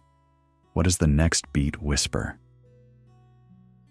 The voice that wasn't yours. A thought rises in your mind, soft, certain, familiar. It carries your tone, your rhythm. But somewhere deep inside, a strange question forms. Was that truly me? Or a memory wearing my voice? Late at night, when the world quiets, the monologue inside doesn't stop. It comments, it critiques, it reminds you to worry, to strive, to behave. And it sounds like you. But if you listen closely, really listen, not just to what is said, but how, you may begin to notice something eerie. The phrases echo the stern cadence of a childhood teacher. The worry mirrors your mother's anxious breath. The relentless pressure to succeed carries your father's old silence. We are born into a world already speaking. Long before we could name ourselves, we were being named. Good girl, bad boy, smart, lazy, too loud, too sensitive. And those labels became sentences, and the sentences became scripts. Scripts that now run automatically in your head. Psychology calls it internalized speech. The way outside voices become inside laws. Why do I always feel like I'm not doing enough? She asked one night.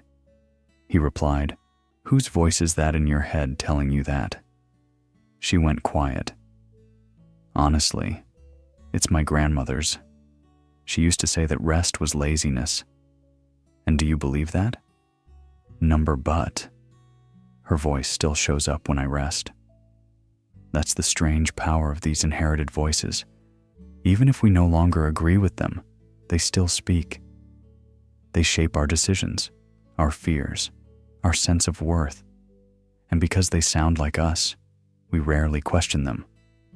But what if we did? What if we asked each thought, where did you come from? The voice that shames your body.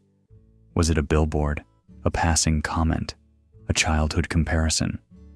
The voice that tells you to be small. Was it born from your soul or pressed into you by someone else's fear? And the voice that demands perfection. Was it truly yours or a protection learned too early? If the voice in your head isn't entirely yours, then who are you beneath it? Who were you before you had language to judge yourself with? Close your eyes for a moment. Let the thoughts keep coming, but step back like watching clouds float across the sky. Each one speaks, but none define the sky itself. You are not the voice. You are the space in which the voice speaks. And perhaps when the voice finally grows quiet, not from suppression, but from being fully seen. What remains is not emptiness, but clarity, a kind of silence that doesn't feel blank, but original.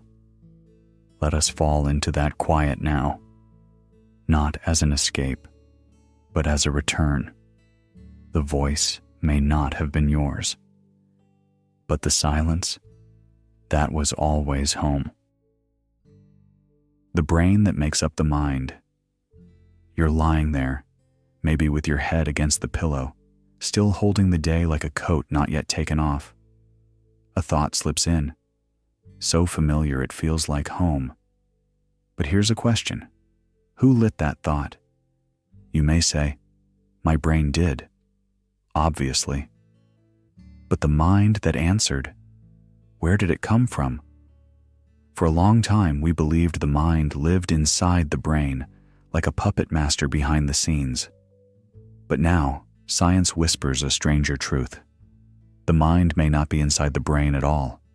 It may be what the brain does, not a noun, but a verb, a process, a flickering storm of tiny impulses. Neurons don't just fire, they orchestrate, a dance of chemistry and timing, of silence and spark, of form and forgetting. And what we call you might be the pattern that emerges, moment by moment, from that living storm. Have you ever watched a flame and tried to point to its shape? You can describe it, narrow, golden, twitching, but where is it really? Which part is the flame? The heat, the light, the flicker? The self might be just like that, real but ungraspable, a shimmer, a loop, a rehearsal of fire playing dress-up as thought. Two people on a subway once had a quiet exchange.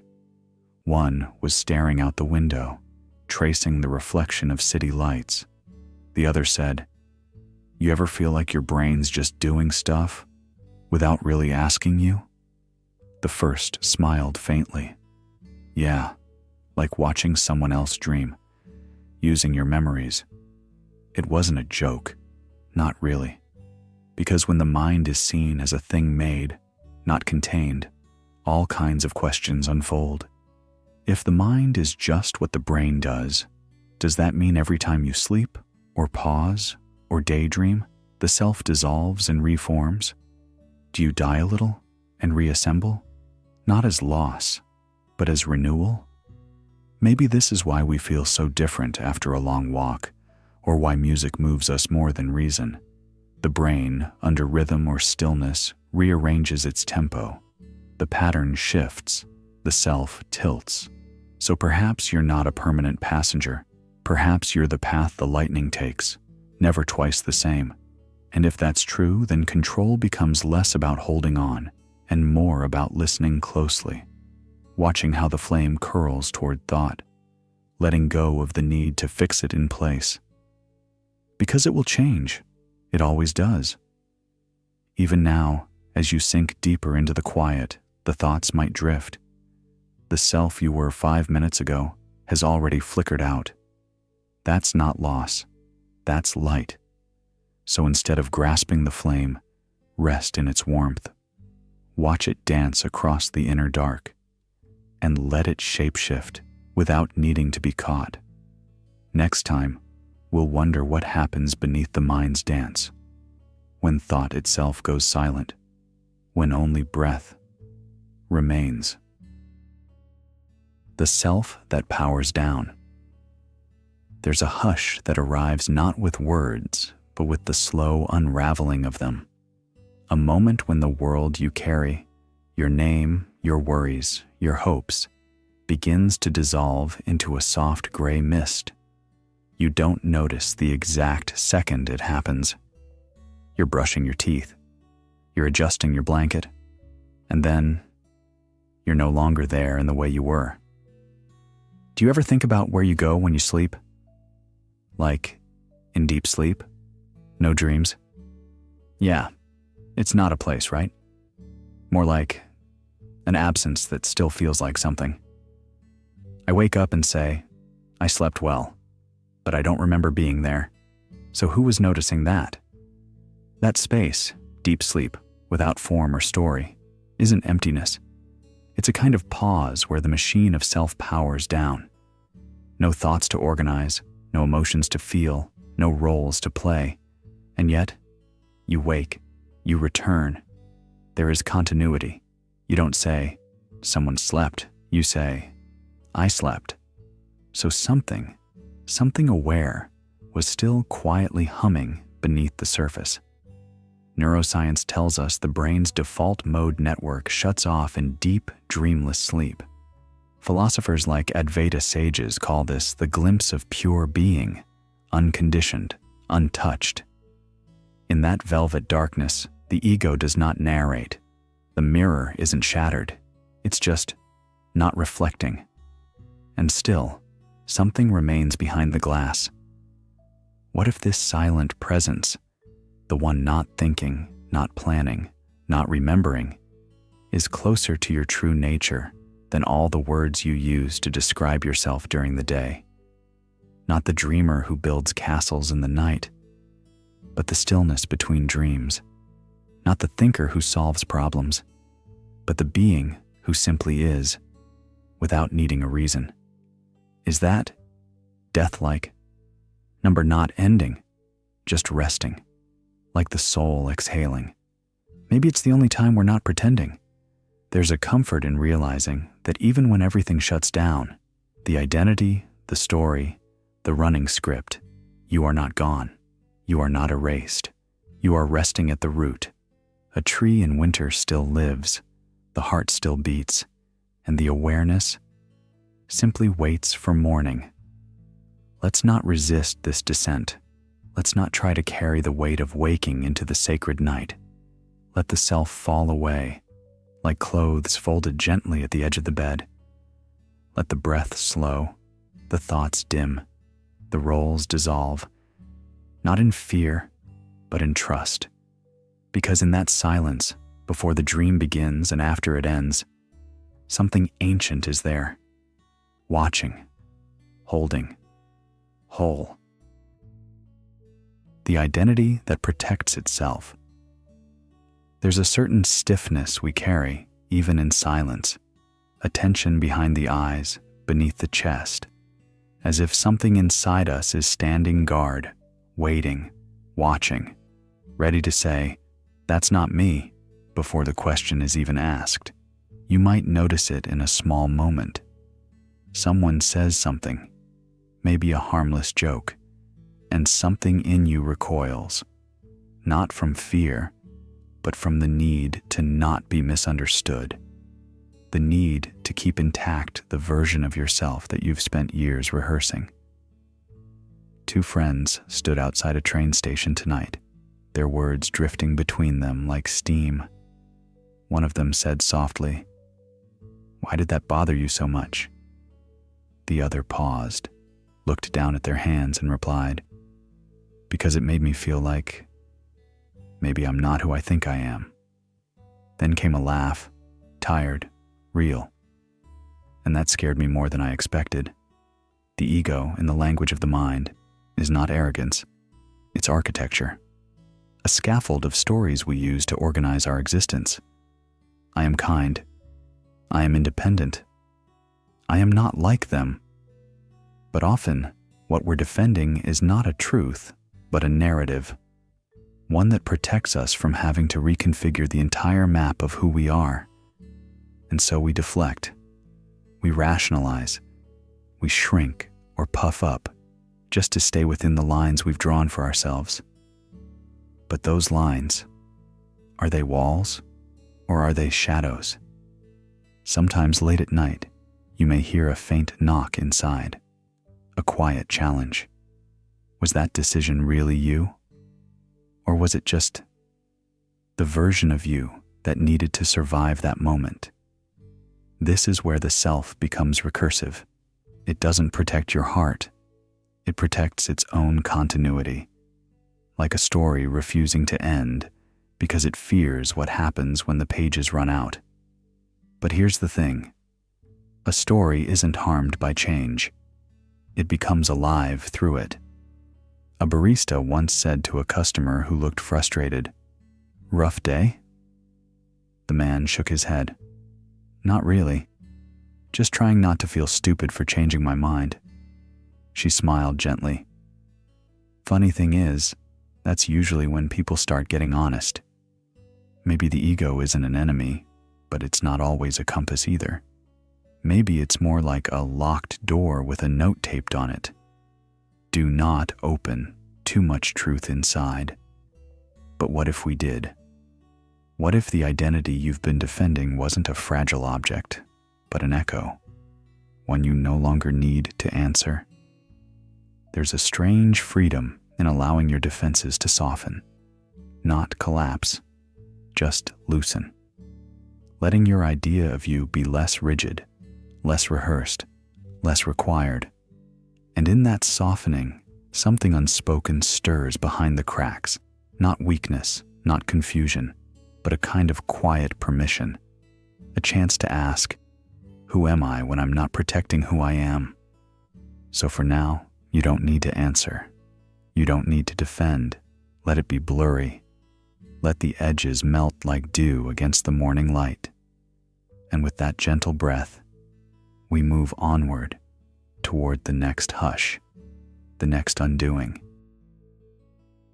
The luggage you mistook for a self.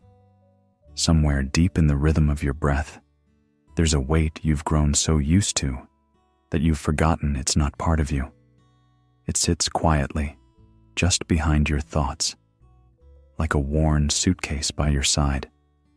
Childhood echoes, names you were called, moments of triumph, regret, heartbreak, pride. You think they are you, these tangled threads of memory. But what if they're not? A soft voice in the quiet asks, "Do you remember what you were like before all that happened?" Another replies, "I'm not sure. I only remember the stories I tell about it." The first voice pauses, gentle and curious. And if those stories stopped, would you disappear? The past has a clever way of disguising itself as identity. A praise from long ago becomes your sense of worth. A betrayal wraps itself around your trust. A failure carves itself into your ambition. But these are shadows of time, not the structure of your soul. We call them ours, my trauma, my childhood, my victories, my scars. Yet none of them truly lives in the present. They travel with you like luggage, not like lungs. In psychology, we speak of attachment and narrative identity. The stories you tell yourself aren't false. They're real in their happening. But they aren't your totality. When you say, "I am this way because," you're fastening your being to history. But the self, in its most alive form, isn't tethered. It breathes, adapts, dissolves, reforms. There's a strange peace in noticing that you can hold a memory without letting it hold you. You can acknowledge the weight without wearing it. In doing so, something shifts. The you that was clenched becomes open. The version of you that needed to defend the past begins to rest. So what happens if you set the luggage down just for a moment? Are you unburdened or unmade? Strangely, neither. You are clarified. The you beneath the weight isn't hollow. It's spacious. One of the voices returns, this time with softness in its tone. "I thought if I let go of it, I'd lose myself." The other smiles, not in triumph, but in knowing. Maybe that's how you find the part that was never lost. The stories remain, but now they sit beside you, not on top of you. They're not erased, just released. Their edges soften, their grip loosens. You are not forgetting, you are forgiving. Let's pause here, a quiet train station between memory and becoming. You don't have to carry it all forward tonight. Just for now, place it down beside you, rest your shoulders, breathe in gently, and notice how light you've always been underneath it all. the stranger that lives inside you. There are moments, quiet ones, when a reaction rises up from somewhere you didn't know you carried. A flash of anger, an unfamiliar laugh, a tear that slips down without reason. And for just a moment, you wonder, who was that? It's strange how you can live inside yourself every day and still be surprised by who you find there. The voice you thought was you goes silent, and another speaks. One you didn't plan for, one you didn't invite. But it doesn't ask for permission. It's always been there, waiting. Jung called this the shadow. But it's not some dark, villainous thing lurking in corners. It's more like a forgotten room in a familiar house. A space sealed off, but never empty. Inside it live the things you pushed away, the envy you never admitted, the courage you didn't claim, the desires you once buried under duty. They're not wrong, just neglected. There's something strangely human in this forgetting, like a child stuffing all their mess under the bed when company comes over. You hide it, thinking that's how to be good. But after a while, you forget what you even hid. The mask starts to feel more real than the face beneath it. A soft conversation drifts across a late-night diner booth. I don't know why I snapped at her. It wasn't me. Maybe it was you, just a part you haven't met yet. That line lingers, not as judgment, but as curiosity. Because what if you're not meant to be just one person? What if you're more like a symphony, some notes you know by heart, and others still waiting to be played? There's a moment of peace that comes when you stop running from yourself. When instead of pushing the stranger away, you say, "Come, sit with me. Tell me what I haven't listened to." Integration isn't about conquering the parts of you that feel out of place. It's about realizing they're not intruders. They're you too. Even the fear, even the ache, even the instinct that speaks in clumsy gestures and unexpected dreams. That stranger isn't foreign. It's the echo of your own forgotten wholeness. Someone once said, "I caught myself humming a song I didn't even like." Turns out, it was the lullaby my dad used to sing under his breath when he thought I was asleep. And in that moment, what felt alien became a bridge back to something buried, not lost. You are not a single thread. You are woven from contradiction and color and memory. You are the child and the caretaker, the warrior and the wanderer. Every role you never lived still hums inside you like a possibility unplayed. So if you hear a voice within that feels strange, pause. Don't silence it too quickly. Let it speak. Sometimes what we label as chaos is just a chapter we haven't read aloud. And when you befriend that voice, not to tame it, but to listen, the walls inside soften. The stranger steps out of the shadows, and the house becomes whole. Let's stay here a moment longer. Let that presence settle. The one you thought was foreign might be coming home. The whole where a self should be. There are nights when you lie still and wait to feel yourself, wait for that firm central core that tells you who you are. But all you encounter is space. A quiet opening, not absence, but a subtle lack of boundary. As if the center you've been circling your whole life isn't a structure, but an opening. Not a throne, but a doorway. Do you ever feel like something's missing? Yeah, but I'm not even sure what I'm looking for anymore. This isn't a crisis, it's an old human whisper. Many spiritual traditions have heard it too. In Buddhism, it's called sunyata, not a black hole, but a spaciousness, the emptiness that makes things possible. Existentialists too have stared into this gap. Camus called it absurd, the distance between the meanings we crave and the silence the universe gives back. But what if this hole is not a flaw, not a failure of construction, but a secret design. What if you were never meant to find something solid there? Think of a cup. Its value lies not in its ceramic walls, but in the emptiness it cradles. A room is useful not because of its beams, but because of the air it shelters. So too, maybe, is the self. We build identities, careers, titles, opinions, but beneath it all, what gives those things meaning is that they're suspended in something spacious and still. That quiet in you, the one that feels hollow at 3 a.m., may not be a defect. It may be an invitation. What if the emptiness is the most honest part of me? Then maybe that's the part you can finally trust. The self, perhaps, is more verb than noun, a process, a dance around something sacred we can't quite grasp. And the hole at the center? That might be the very reason we can move, change, grow. It's not something broken, it's something open. Stay with that for a while. The mind may race to fill it with stories, goals, identities, but tonight, just let it be. Rest in it like you would in the still center of a turning wheel. No pressure to solve, no need to understand. Just feel the air there, cool, quiet, waiting.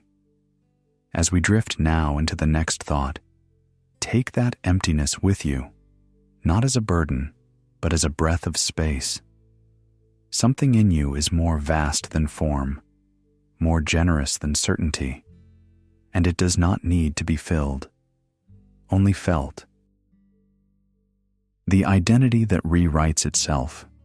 You glance at an old photo. There's your smile, familiar, but slightly tilted. You remember where you stood, what you wore, how the wind felt that day. And yet, something about that person is gone. Not just aged, not just changed, rewritten. Do you ever feel like you're not the same person you were 5 years ago? One voice asks, over the gentle clink of ceramic mugs at a cafe. The other tilts their head, thoughtful. Not even the same person I was this morning. It's not poetic exaggeration. Neuroscience quietly agrees. Our personalities shift over time.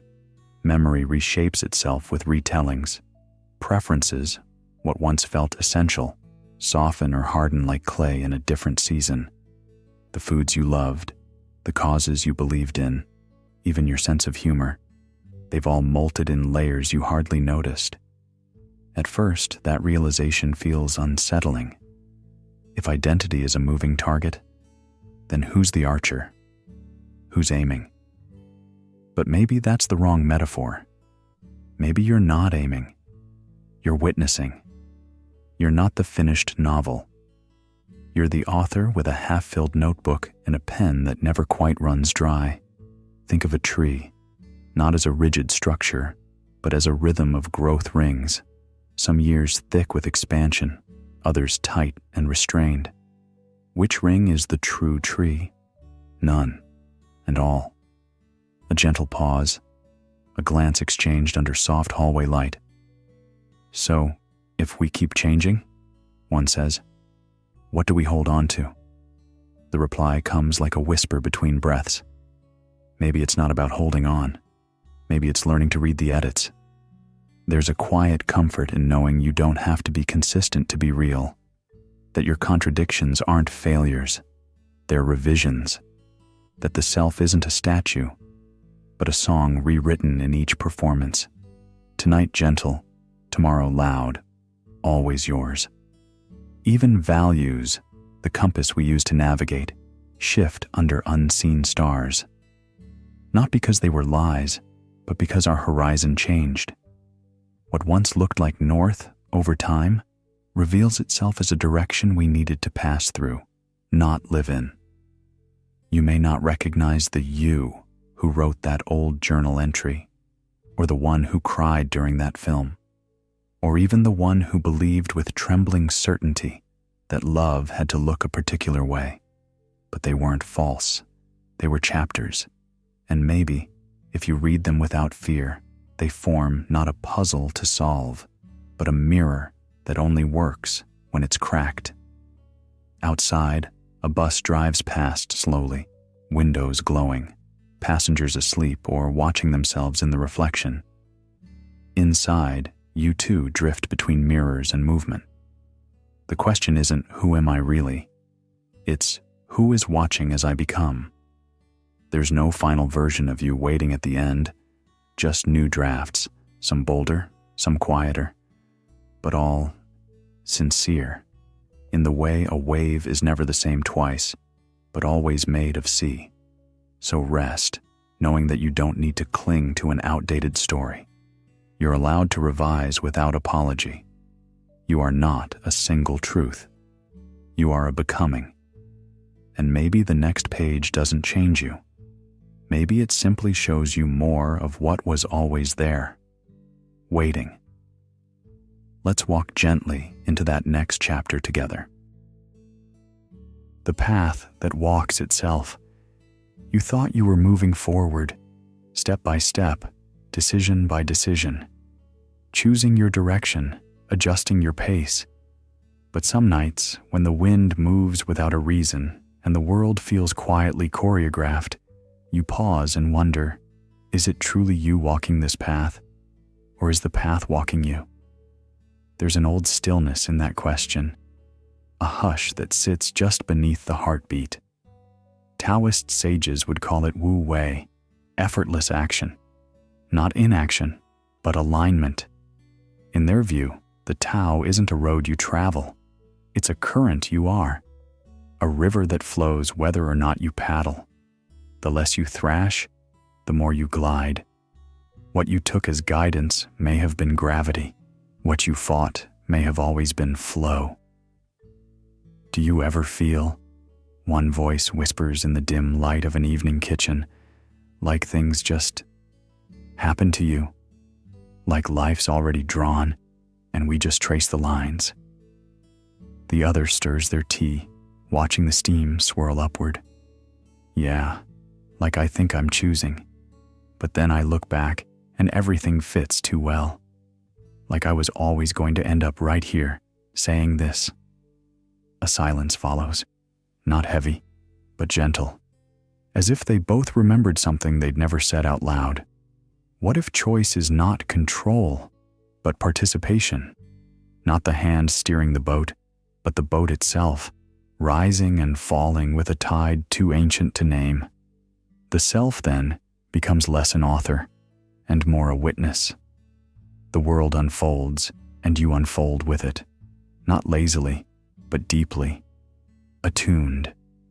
Maybe what you once called effort was actually interruption, a kind of spiritual noise. And maybe surrender is not defeat, but resonance. You are not a climber scaling life. You are the slope becoming climbed. There's a peculiar kind of peace in that, a relinquishing of the clenched will, a loosening of the inner grip. Not apathy, but trust. Not passivity, but deep listening. To walk not with push, but with presence. So tonight, as your thoughts begin to loosen, feel what it's like to be walked, to let the breath rise and fall without command, to let the muscles rest in the cradle of the moment, to stop shaping your life and be shaped by it. You've spent so long moving. For now, just be carried. Let's not walk anymore. Let's let the way walk us. The reflection that forgot. It was light.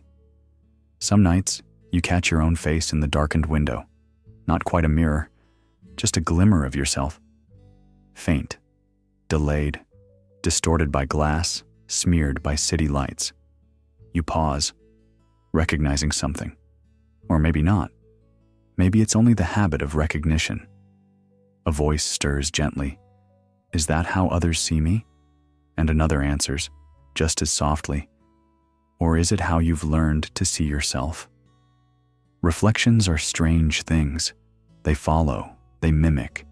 They carry the outline of your smile, the slope of your shoulders, the tiny tension in your jaw when you pretend not to care.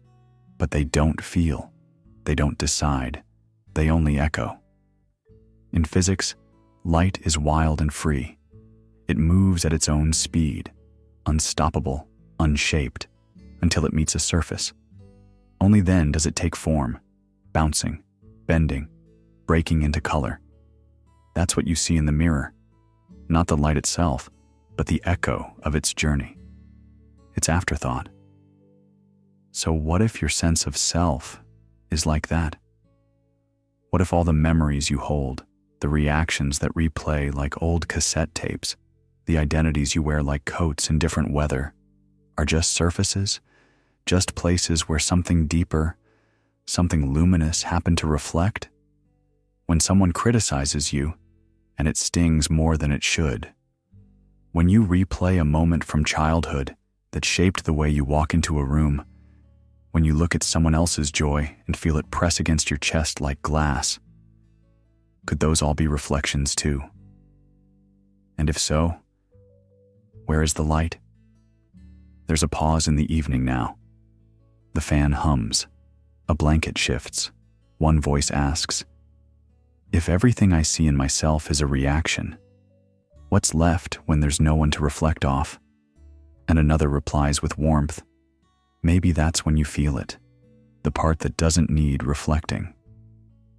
There's no need to force this understanding, no need to grip it. Just notice how light behaves when it passes through a window at dawn. It leaves no trace, but fills the room with gold. It is not the frame, not the outline, not the flicker on the wall. You were never the mirror. The anxiety you sometimes carry about how you appear, how you're perceived, might simply be the reflection forgetting it's not the source. The shadow thinking it is the object, the echo mistaking itself for the voice. But you are not what you see. You are what lets seeing happen. The body changes, the mind races, the world offers surfaces that make you visible. But beneath all of it, there's a radiance, not made of words, not bound by time, not needing approval or memory to exist. It is gentle, and it waits for nothing. Now, let your thoughts soften like ripples on a still pond. Let the mirror grow dim. Let your attention slip beneath the surface of your own reflection, not to disappear, but to return. We turn inward now, not to find another shape to cling to, but to feel the glow that's always been there, even in the dark, especially in the dark. The forgotten dreamer. It begins in that peculiar moment of stillness, when your body is awake, but your mind floats between two shores. You blink. The light seems real. The weight of your body on the bed feels convincing, and yet, a thread of doubt lingers, thin as fog. What if I'm still dreaming? Not the kind stitched with flying fish or surreal cities, but this one, this life, this self. Have you ever had a dream so real you didn't question it? Yeah, every day. I think it's called Monday. The joke lands softly, but beneath it lies a strange discomfort. What if this is the dream we forgot we were in? Across time and culture, mystics whispered a word, Maya. Not a trick, but a veil. Not a lie, but a soft drape over the eyes of awareness. The illusion isn't that the world doesn't exist. The illusion is that we believe we are separate from it. Like a character in a play who forgets the script, forgets the actor, and fully becomes the role. It's so convincing, this immersion, that we cry real tears and ache real aches. The veil isn't cruel. It's immersive. The dream was never meant to trap you. It was designed to be believable. Think about the pain you've held, the long nights of loneliness, the tension in your chest before big decisions. Maybe none of it was failure. Maybe it was just the dream taking shape, drawing you in. An act of method, a soul choosing depth over comfort. Why would anyone choose to forget?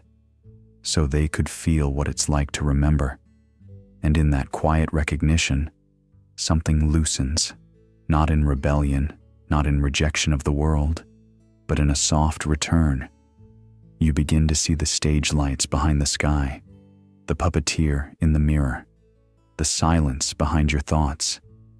It doesn't take away the reality, but it reveals something beneath it. The dream isn't false, it's just incomplete without the dreamer's awareness. To suffer, to long, to hope. Perhaps these were never punishments. They were your lines. And now, between the beats of thought, between breath and reflection, comes a pause in the script, a space to remember, not to wake up in alarm, but to open your eyes within the dream. Not escape, not detachment, just remembrance. The curtain has not closed. The scene is still unfolding. But something in you has shifted. You are no longer lost in the play. You are holding the thread now, gently, quietly. You begin to remember your part, not the one written in ink and fear, but the one whispered in symbols and stars.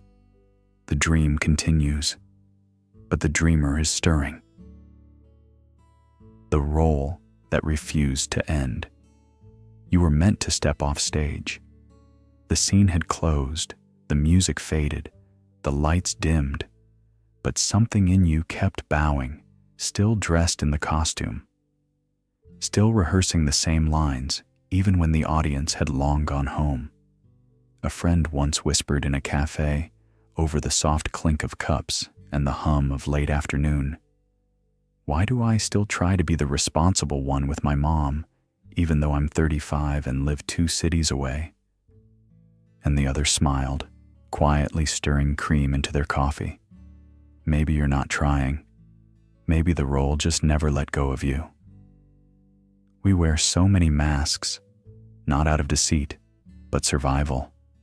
The overachiever mask helped you feel safe in school. The peacemaker mask soothed a chaotic home. The rebel, the helper, the stoic, each of them once had a reason. They were your armor, your script, your rhythm. But some roles overstay their welcome. They grow tight around the shoulders, stiff at the seams. Like a winter coat worn into summer, they begin to chafe.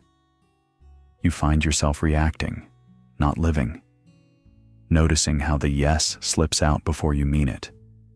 How you always smile when someone's upset, even if you're crumbling. How you still walk into a room and scan for approval, like a habit learned before language. And at some point, usually quietly, you ask, "If I stop doing this, who am I?" The answer is not immediate. It comes slowly, like breath returning to a room after a long silence. At first, there's just space, like standing backstage after the play has ended, unsure whether to laugh or cry. No script, no spotlight, just yourself, unmasked, not empty, just unperformed. A small exchange overheard at a bookstore. "You don't have to help me carry these," one woman says, and the other, older, replies, "I know. I just didn't know how to stop." Some roles feel like duty, some feel like debt, but many are just echoes. What happens when we no longer owe anyone a performance? At first, disorientation, the ache of stillness, then perhaps relief. You don't have to be the one who fixes, the one who suffers, the one who proves their worth. Not here, not now. This isn't about abandoning care or rejecting the past. It's about loosening your grip, allowing the self beneath the role to breathe without expectation. And in that breath, a new kind of presence arises, not a role to be played, but a being to be held. Tonight, if it feels gentle, let the role rest beside you. Let the mask fall to the nightstand. And in its place, not a new identity, just sky, wide, quiet, and finally, yours. Let us step toward the next scene, not as character, but as witness. The loop that forgets. It's a loop. It always feels like you're moving forward, doesn't it? Like you're growing, changing, evolving, leaving old versions of yourself behind like layers of shedding skin. But sit quietly for a moment, not to plan, not to remember, just to notice. Do your thoughts seem familiar, like echoes, emotions dressed differently, but humming the same tune? I thought I got over this, someone whispers in the hush of the evening. Maybe it's not about getting over it, the other replies, but about learning to sit beside it differently. Beneath all the noise of goals and calendars, there's something circular humming underneath. That argument you had last year, the fear you swore you'd buried, they return like old friends wearing new masks. Each heartbreak feels unique, but when you look closer, it's the same flavor of ache, just played in a different key. Even your hopes seem to orbit the same moon. And maybe that's not failure. Maybe that's the design. In Buddhist thought, there's the idea of samsara, the wheel of becoming. It doesn't roll forward like a car down a road. It turns and turns and turns, not out of cruelty, but rhythm, like the moon pulling the tide, like breath returning to lungs, life loops, thought patterns, emotional responses, even identities. They revolve, and in forgetting the loop, we become entangled by it. But what if remembering was enough? What if peace didn't come from finally breaking free, but from seeing the pattern as it is, clear and beautiful in its symmetry? What if the loop itself is not the trap, but our resistance to it?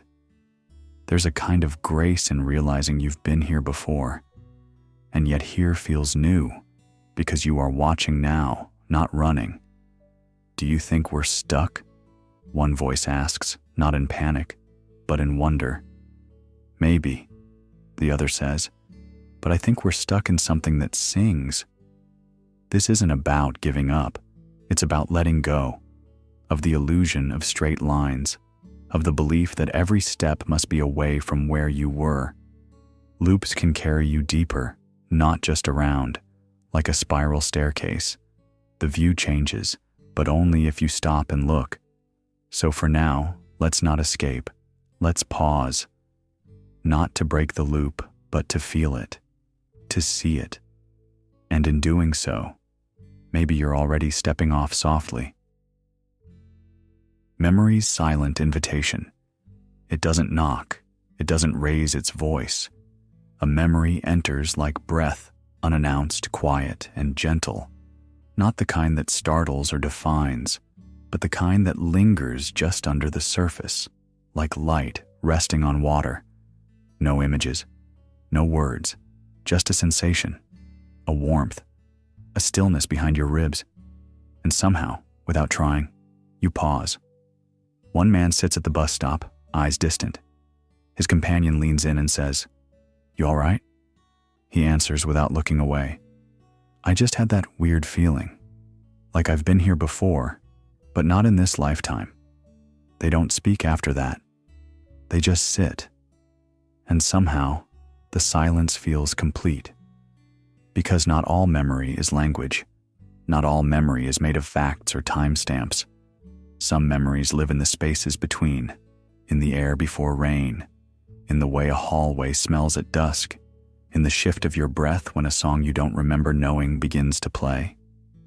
What if these aren't just echoes of moments? What if they're echoes of being? Subtle imprints, not carved into mind, but pressed into soul. A knowing that doesn't explain, only embraces. You don't remember what happened, but you know you were there. And somehow, you still are. A woman in a bookstore brushes past a stranger. Their jackets touch. Neither of them looks up.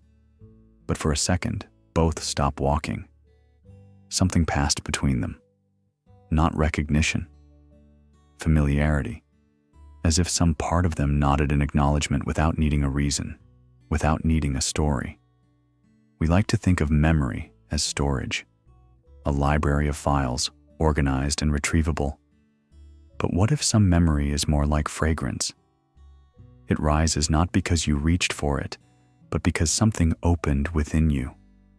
And what rises is not a fact, but a feeling, a message without a message, a presence. When you stop searching for what it means, it speaks more clearly, not with instructions, but with ease. It doesn't ask you to think. It invites you to soften, to return, not to a time, but to a tone, a rhythm, a texture of being you once knew, and perhaps never stopped being. Do you remember that place with the wooden stairs? Someone asks gently. The other replies, no, but now that you say it, I feel like I do. And both smile, as if they just opened a door into something wordless, but real. Let this memory remain unnamed. Don't chase it. Don't define it. It's already doing its work, just by being here.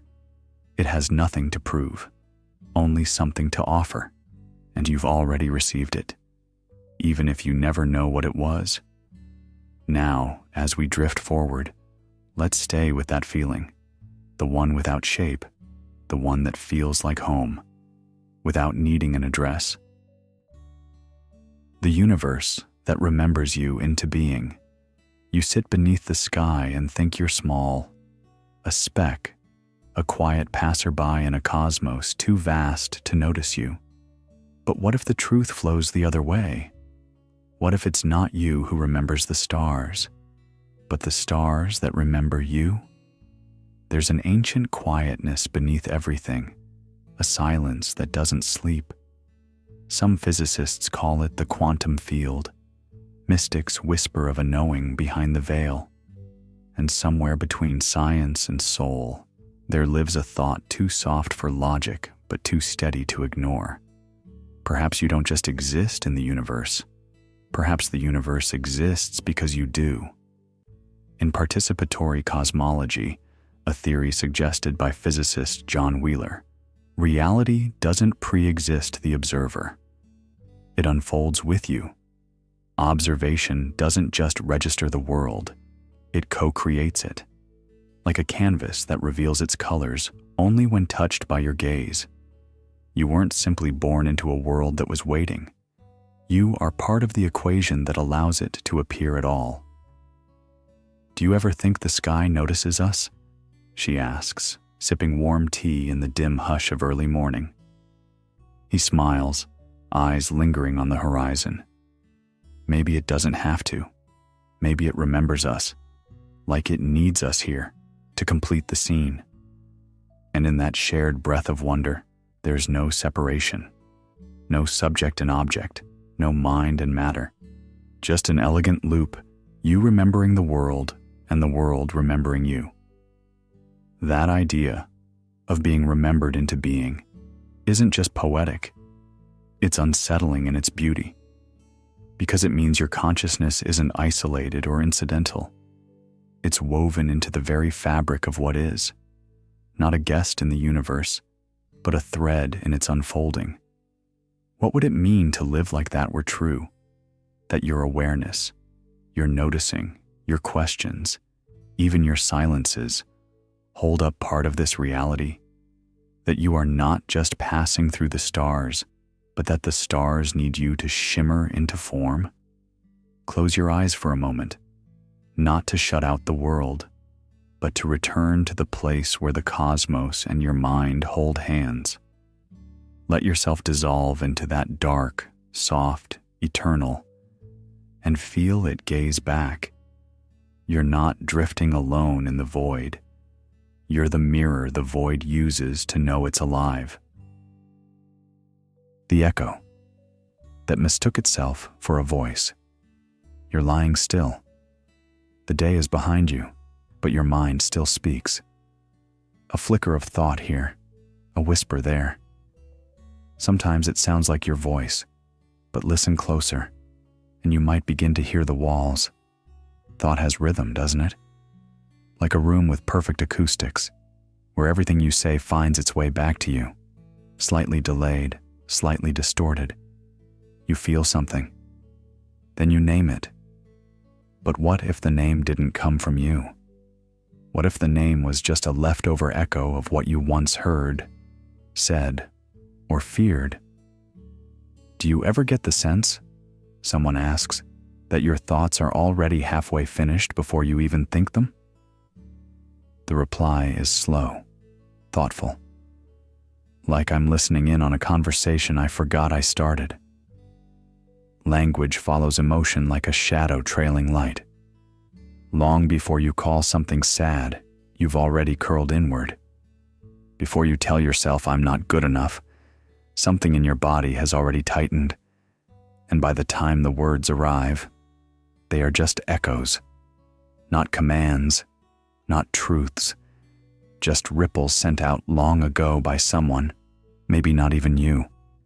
Most of what you call thinking is repetition, familiar phrases looping, assumptions borrowed. You inherit beliefs the way a cave inherits echoes, not deliberately, just by shape. Even your inner critic? It learned its tone somewhere. At a quiet table near the window, a man lowers his book and says to the person across from him, "You're not really arguing with your boss. You're just repeating your father's silence." The words land heavy, but there's no judgment in his tone, only recognition. So what happens if you stop replying? What if you don't chase every thought down with a counter thought, every voice with a rebuttal? What if you don't correct the echo, but just listen to it fade? There's a moment, just a sliver, between the echo and your response. In that sliver, there is peace, not silence like absence, but silence like release, a breath not filled with noise, but with nothing in particular, no conclusions, no rehearsals, just being. In that stillness, you may notice, the echo doesn't mind being unreturned. It will fade on its own, like steam off a cooling cup. You don't have to hush it. You only have to stop feeding it. One voice says, "But if I stop responding, will I disappear?" The other voice, quieter, smiles, "Or will you appear for the first time?" Let's not force clarity. Let the thoughts wander if they must. Some will leave, some will stay. But you don't have to follow them. Not tonight. Let's rest now, not in meaning, but in the space meaning leaves behind. A pause so soft, it becomes its own kind of music. The thought that dissolves itself. There are certain thoughts that don't ask to be solved. They don't build toward understanding or seek logical closure. They appear gently, like ripples in a still pond, and then vanish, leaving behind not a puzzle, but a kind of quiet. A man once asked his teacher, "What is the sound of one hand clapping?" And in that question, absurd, sincere, unresolved, something opened. Not an answer, but a gap. A space where the mind, used to chasing conclusions, finds nothing to hold on to. And instead of panic, there is peace.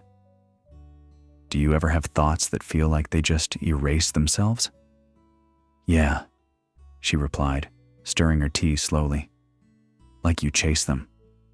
And then halfway through, they disappear. But not in a frustrating way.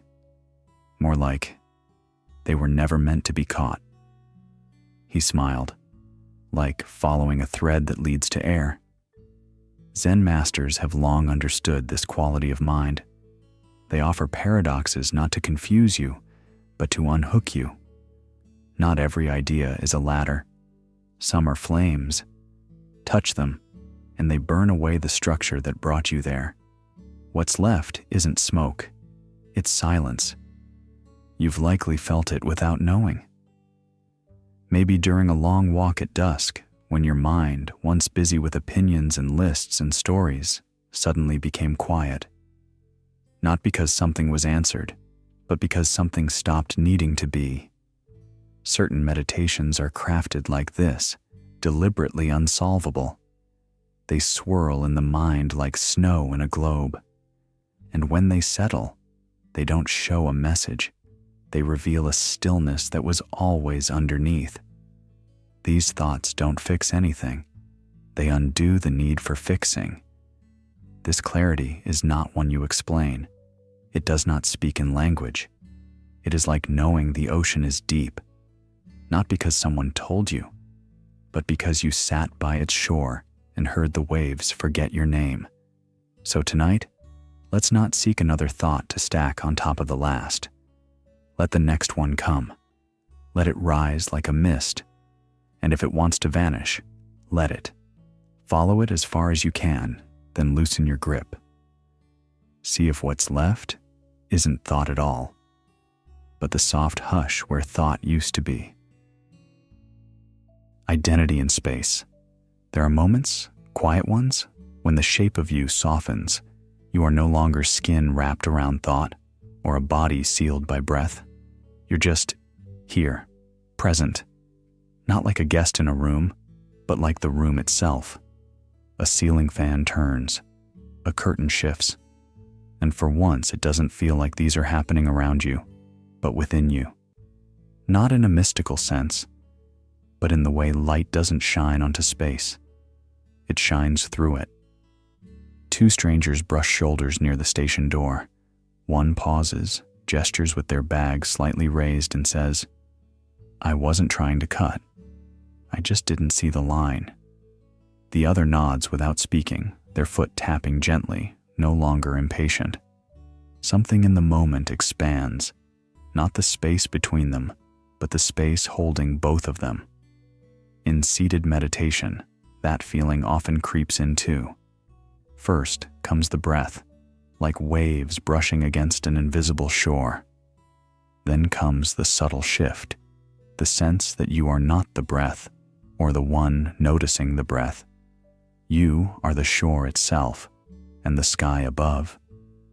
You might be used to identifying with the contents of the room, thoughts, memories, emotions stacked like books or ticking like clocks.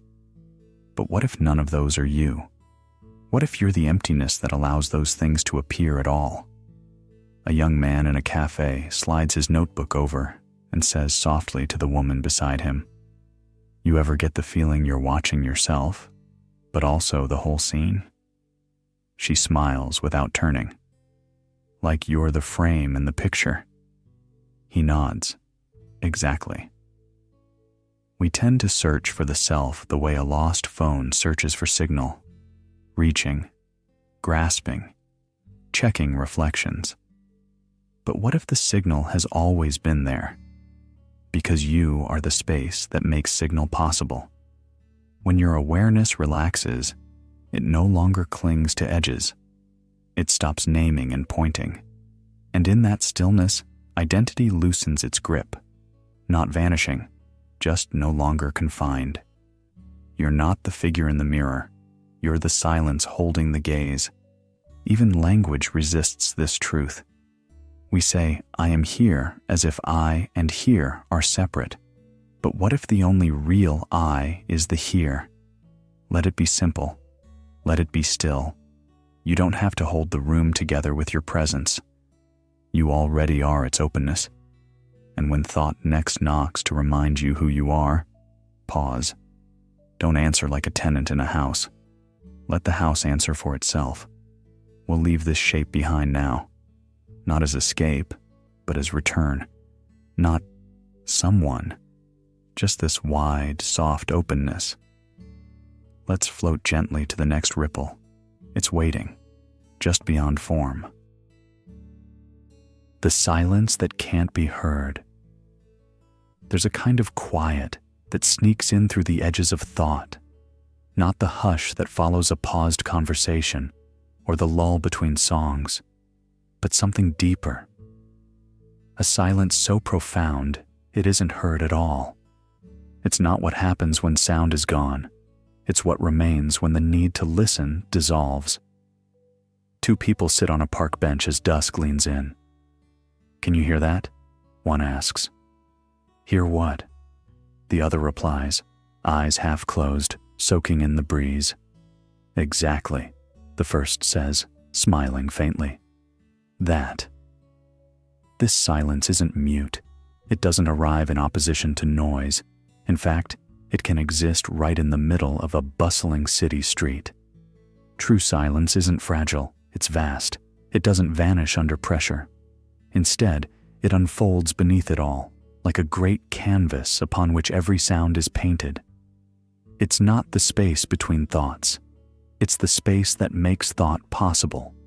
Close your eyes and you might notice it, not as an absence, but as a fullness without edges, an awareness that doesn't push forward, a listening that doesn't need ears.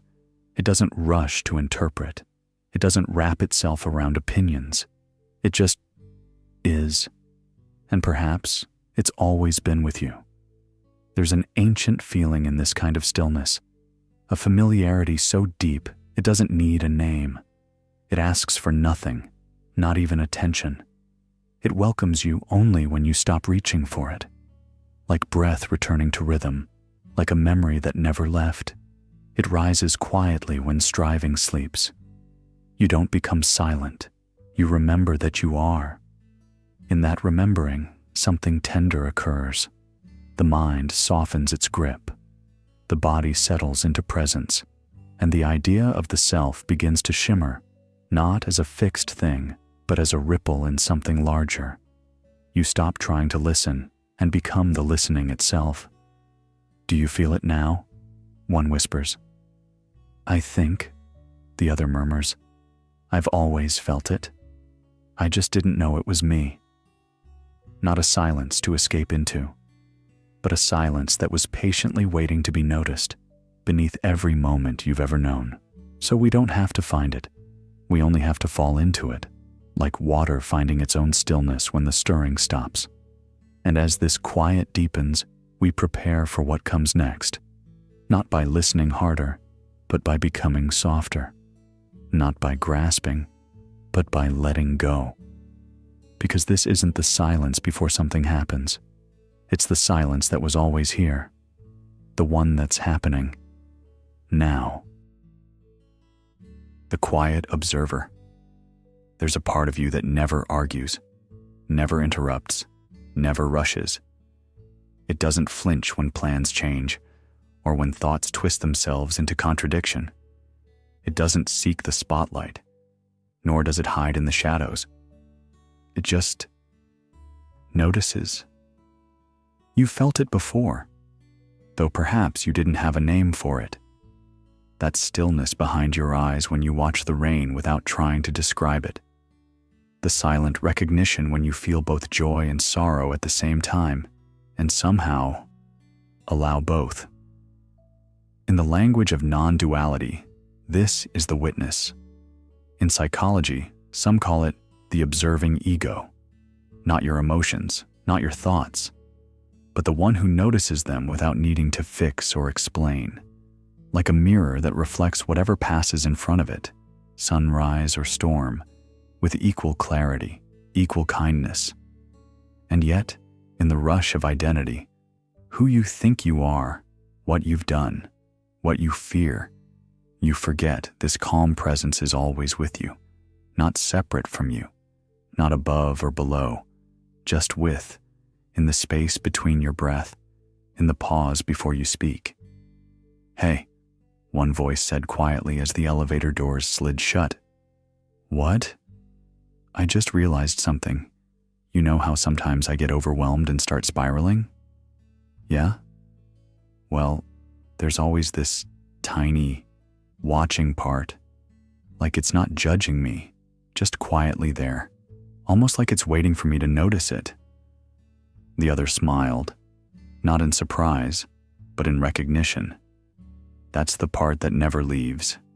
It just waits for us to come back. This quiet observer isn't interested in stories or explanations. It was there when you won, and it was there when you failed. It stood with you during heartbreak and during laughter. It didn't clap. It didn't cry. It simply held the space for it all to pass through. Some say this is the truest version of you, the one who doesn't grasp or flee, but receives. The one who listens, even when there's nothing left to say.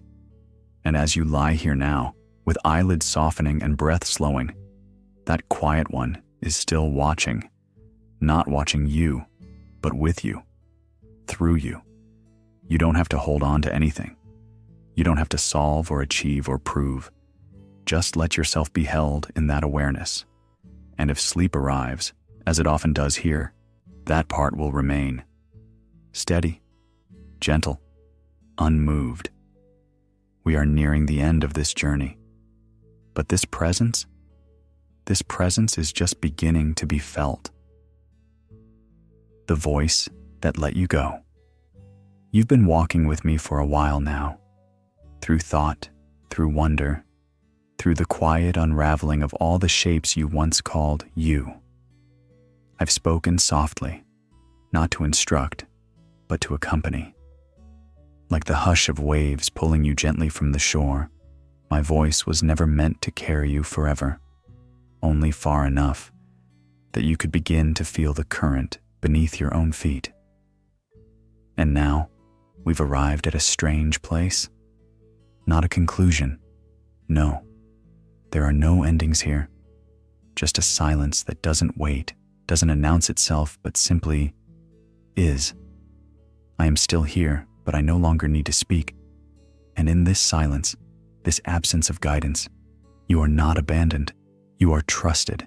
You see, even the voice you've come to rely on, this thread through thought, this presence in the dark, has always been a mirror, a shape made of sound, pointing toward what could never be said. Every question I asked, every reflection I shared, was just another ripple on the surface. Beautiful, yes. Necessary, maybe. But now you are beyond the need for ripples. You're ready to meet the still water. Two friends are sitting in a quiet kitchen. One turns to the other and says, "Do you ever feel like you need someone to tell you what to do, even when you already know?" The other smiles faintly, stirring their tea. "Yeah," they say. But sometimes the silence after the question, that's the real answer. They both sit without speaking after that. It's not awkward. It's permission. This voice, the one you followed, trusted, perhaps even mistaken for your own, is just one last illusion.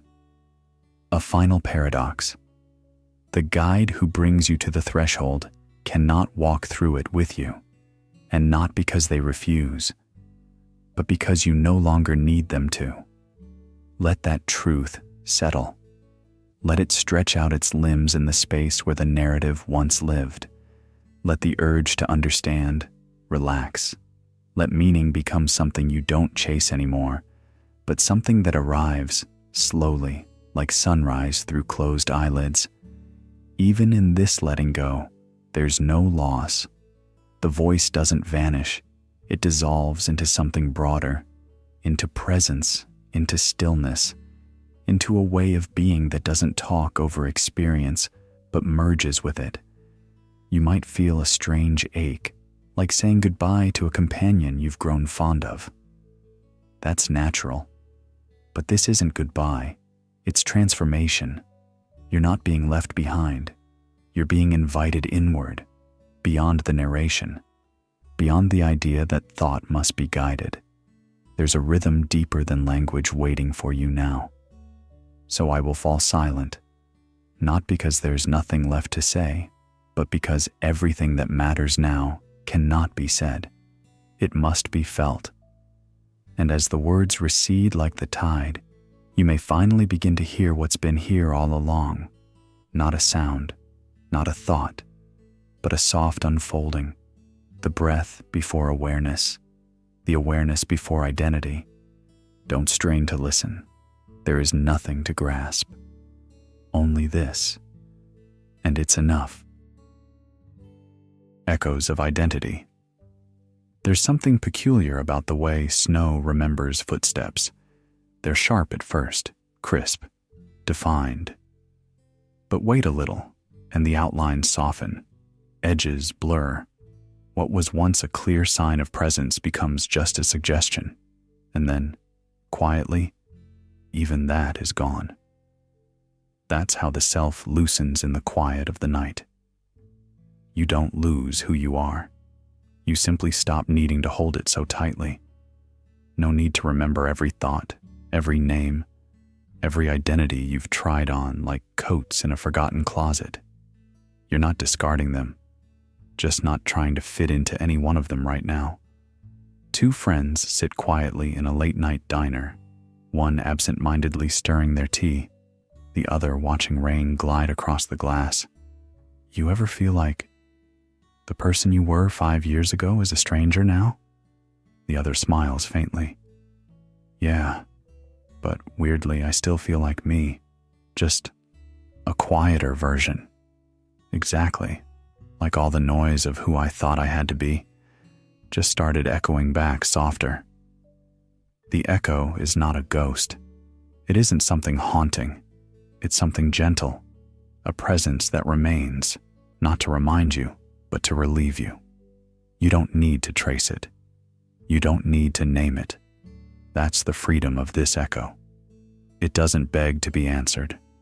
When people speak of letting go, they often think of something dramatic, a goodbye yelled into the wind, or a moment of bold clarity. But sometimes, letting go is like forgetting what you came into the room to find, and realizing it never mattered. Your identity, so carefully constructed through years of stories, validations, and reflections, it was always flexible, always more liquid than you believed. What remains now isn't emptiness, it's space, not a void, but a vastness where the need for definition falls away.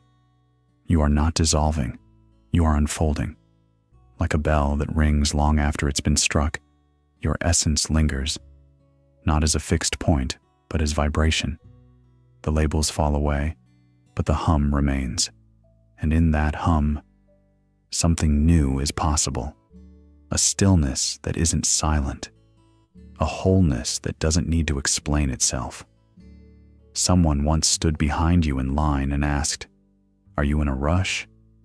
And in that small question, there was something bigger.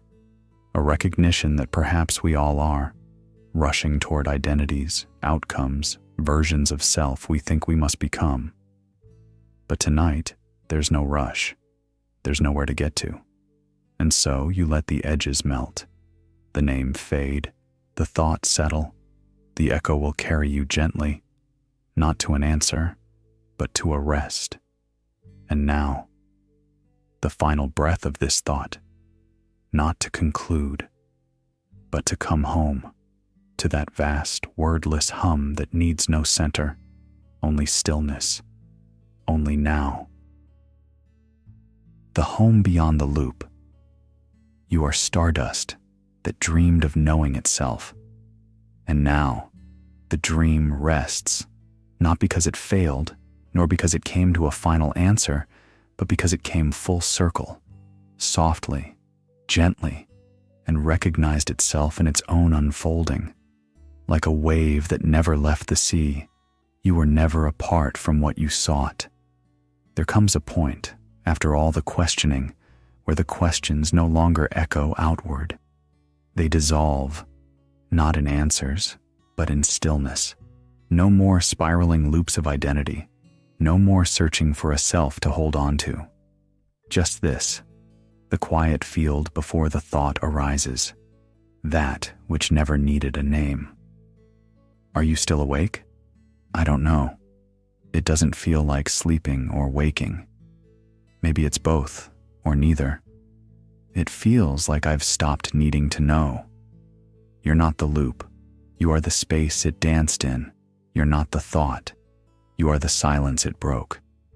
This isn't emptiness. It's a fullness that doesn't need to grasp, label, or even witness. There is no story left to tell here, only presence, like a sky that doesn't complain when the stars blink out. Still whole, still open. You were never the thinker, only the listening. Never the doer, only the unfolding. Never the seeker, only the space in which seeking happened. All this time, you weren't becoming. You were remembering. You came here looking for thought experiments, but perhaps what you found was the space between them.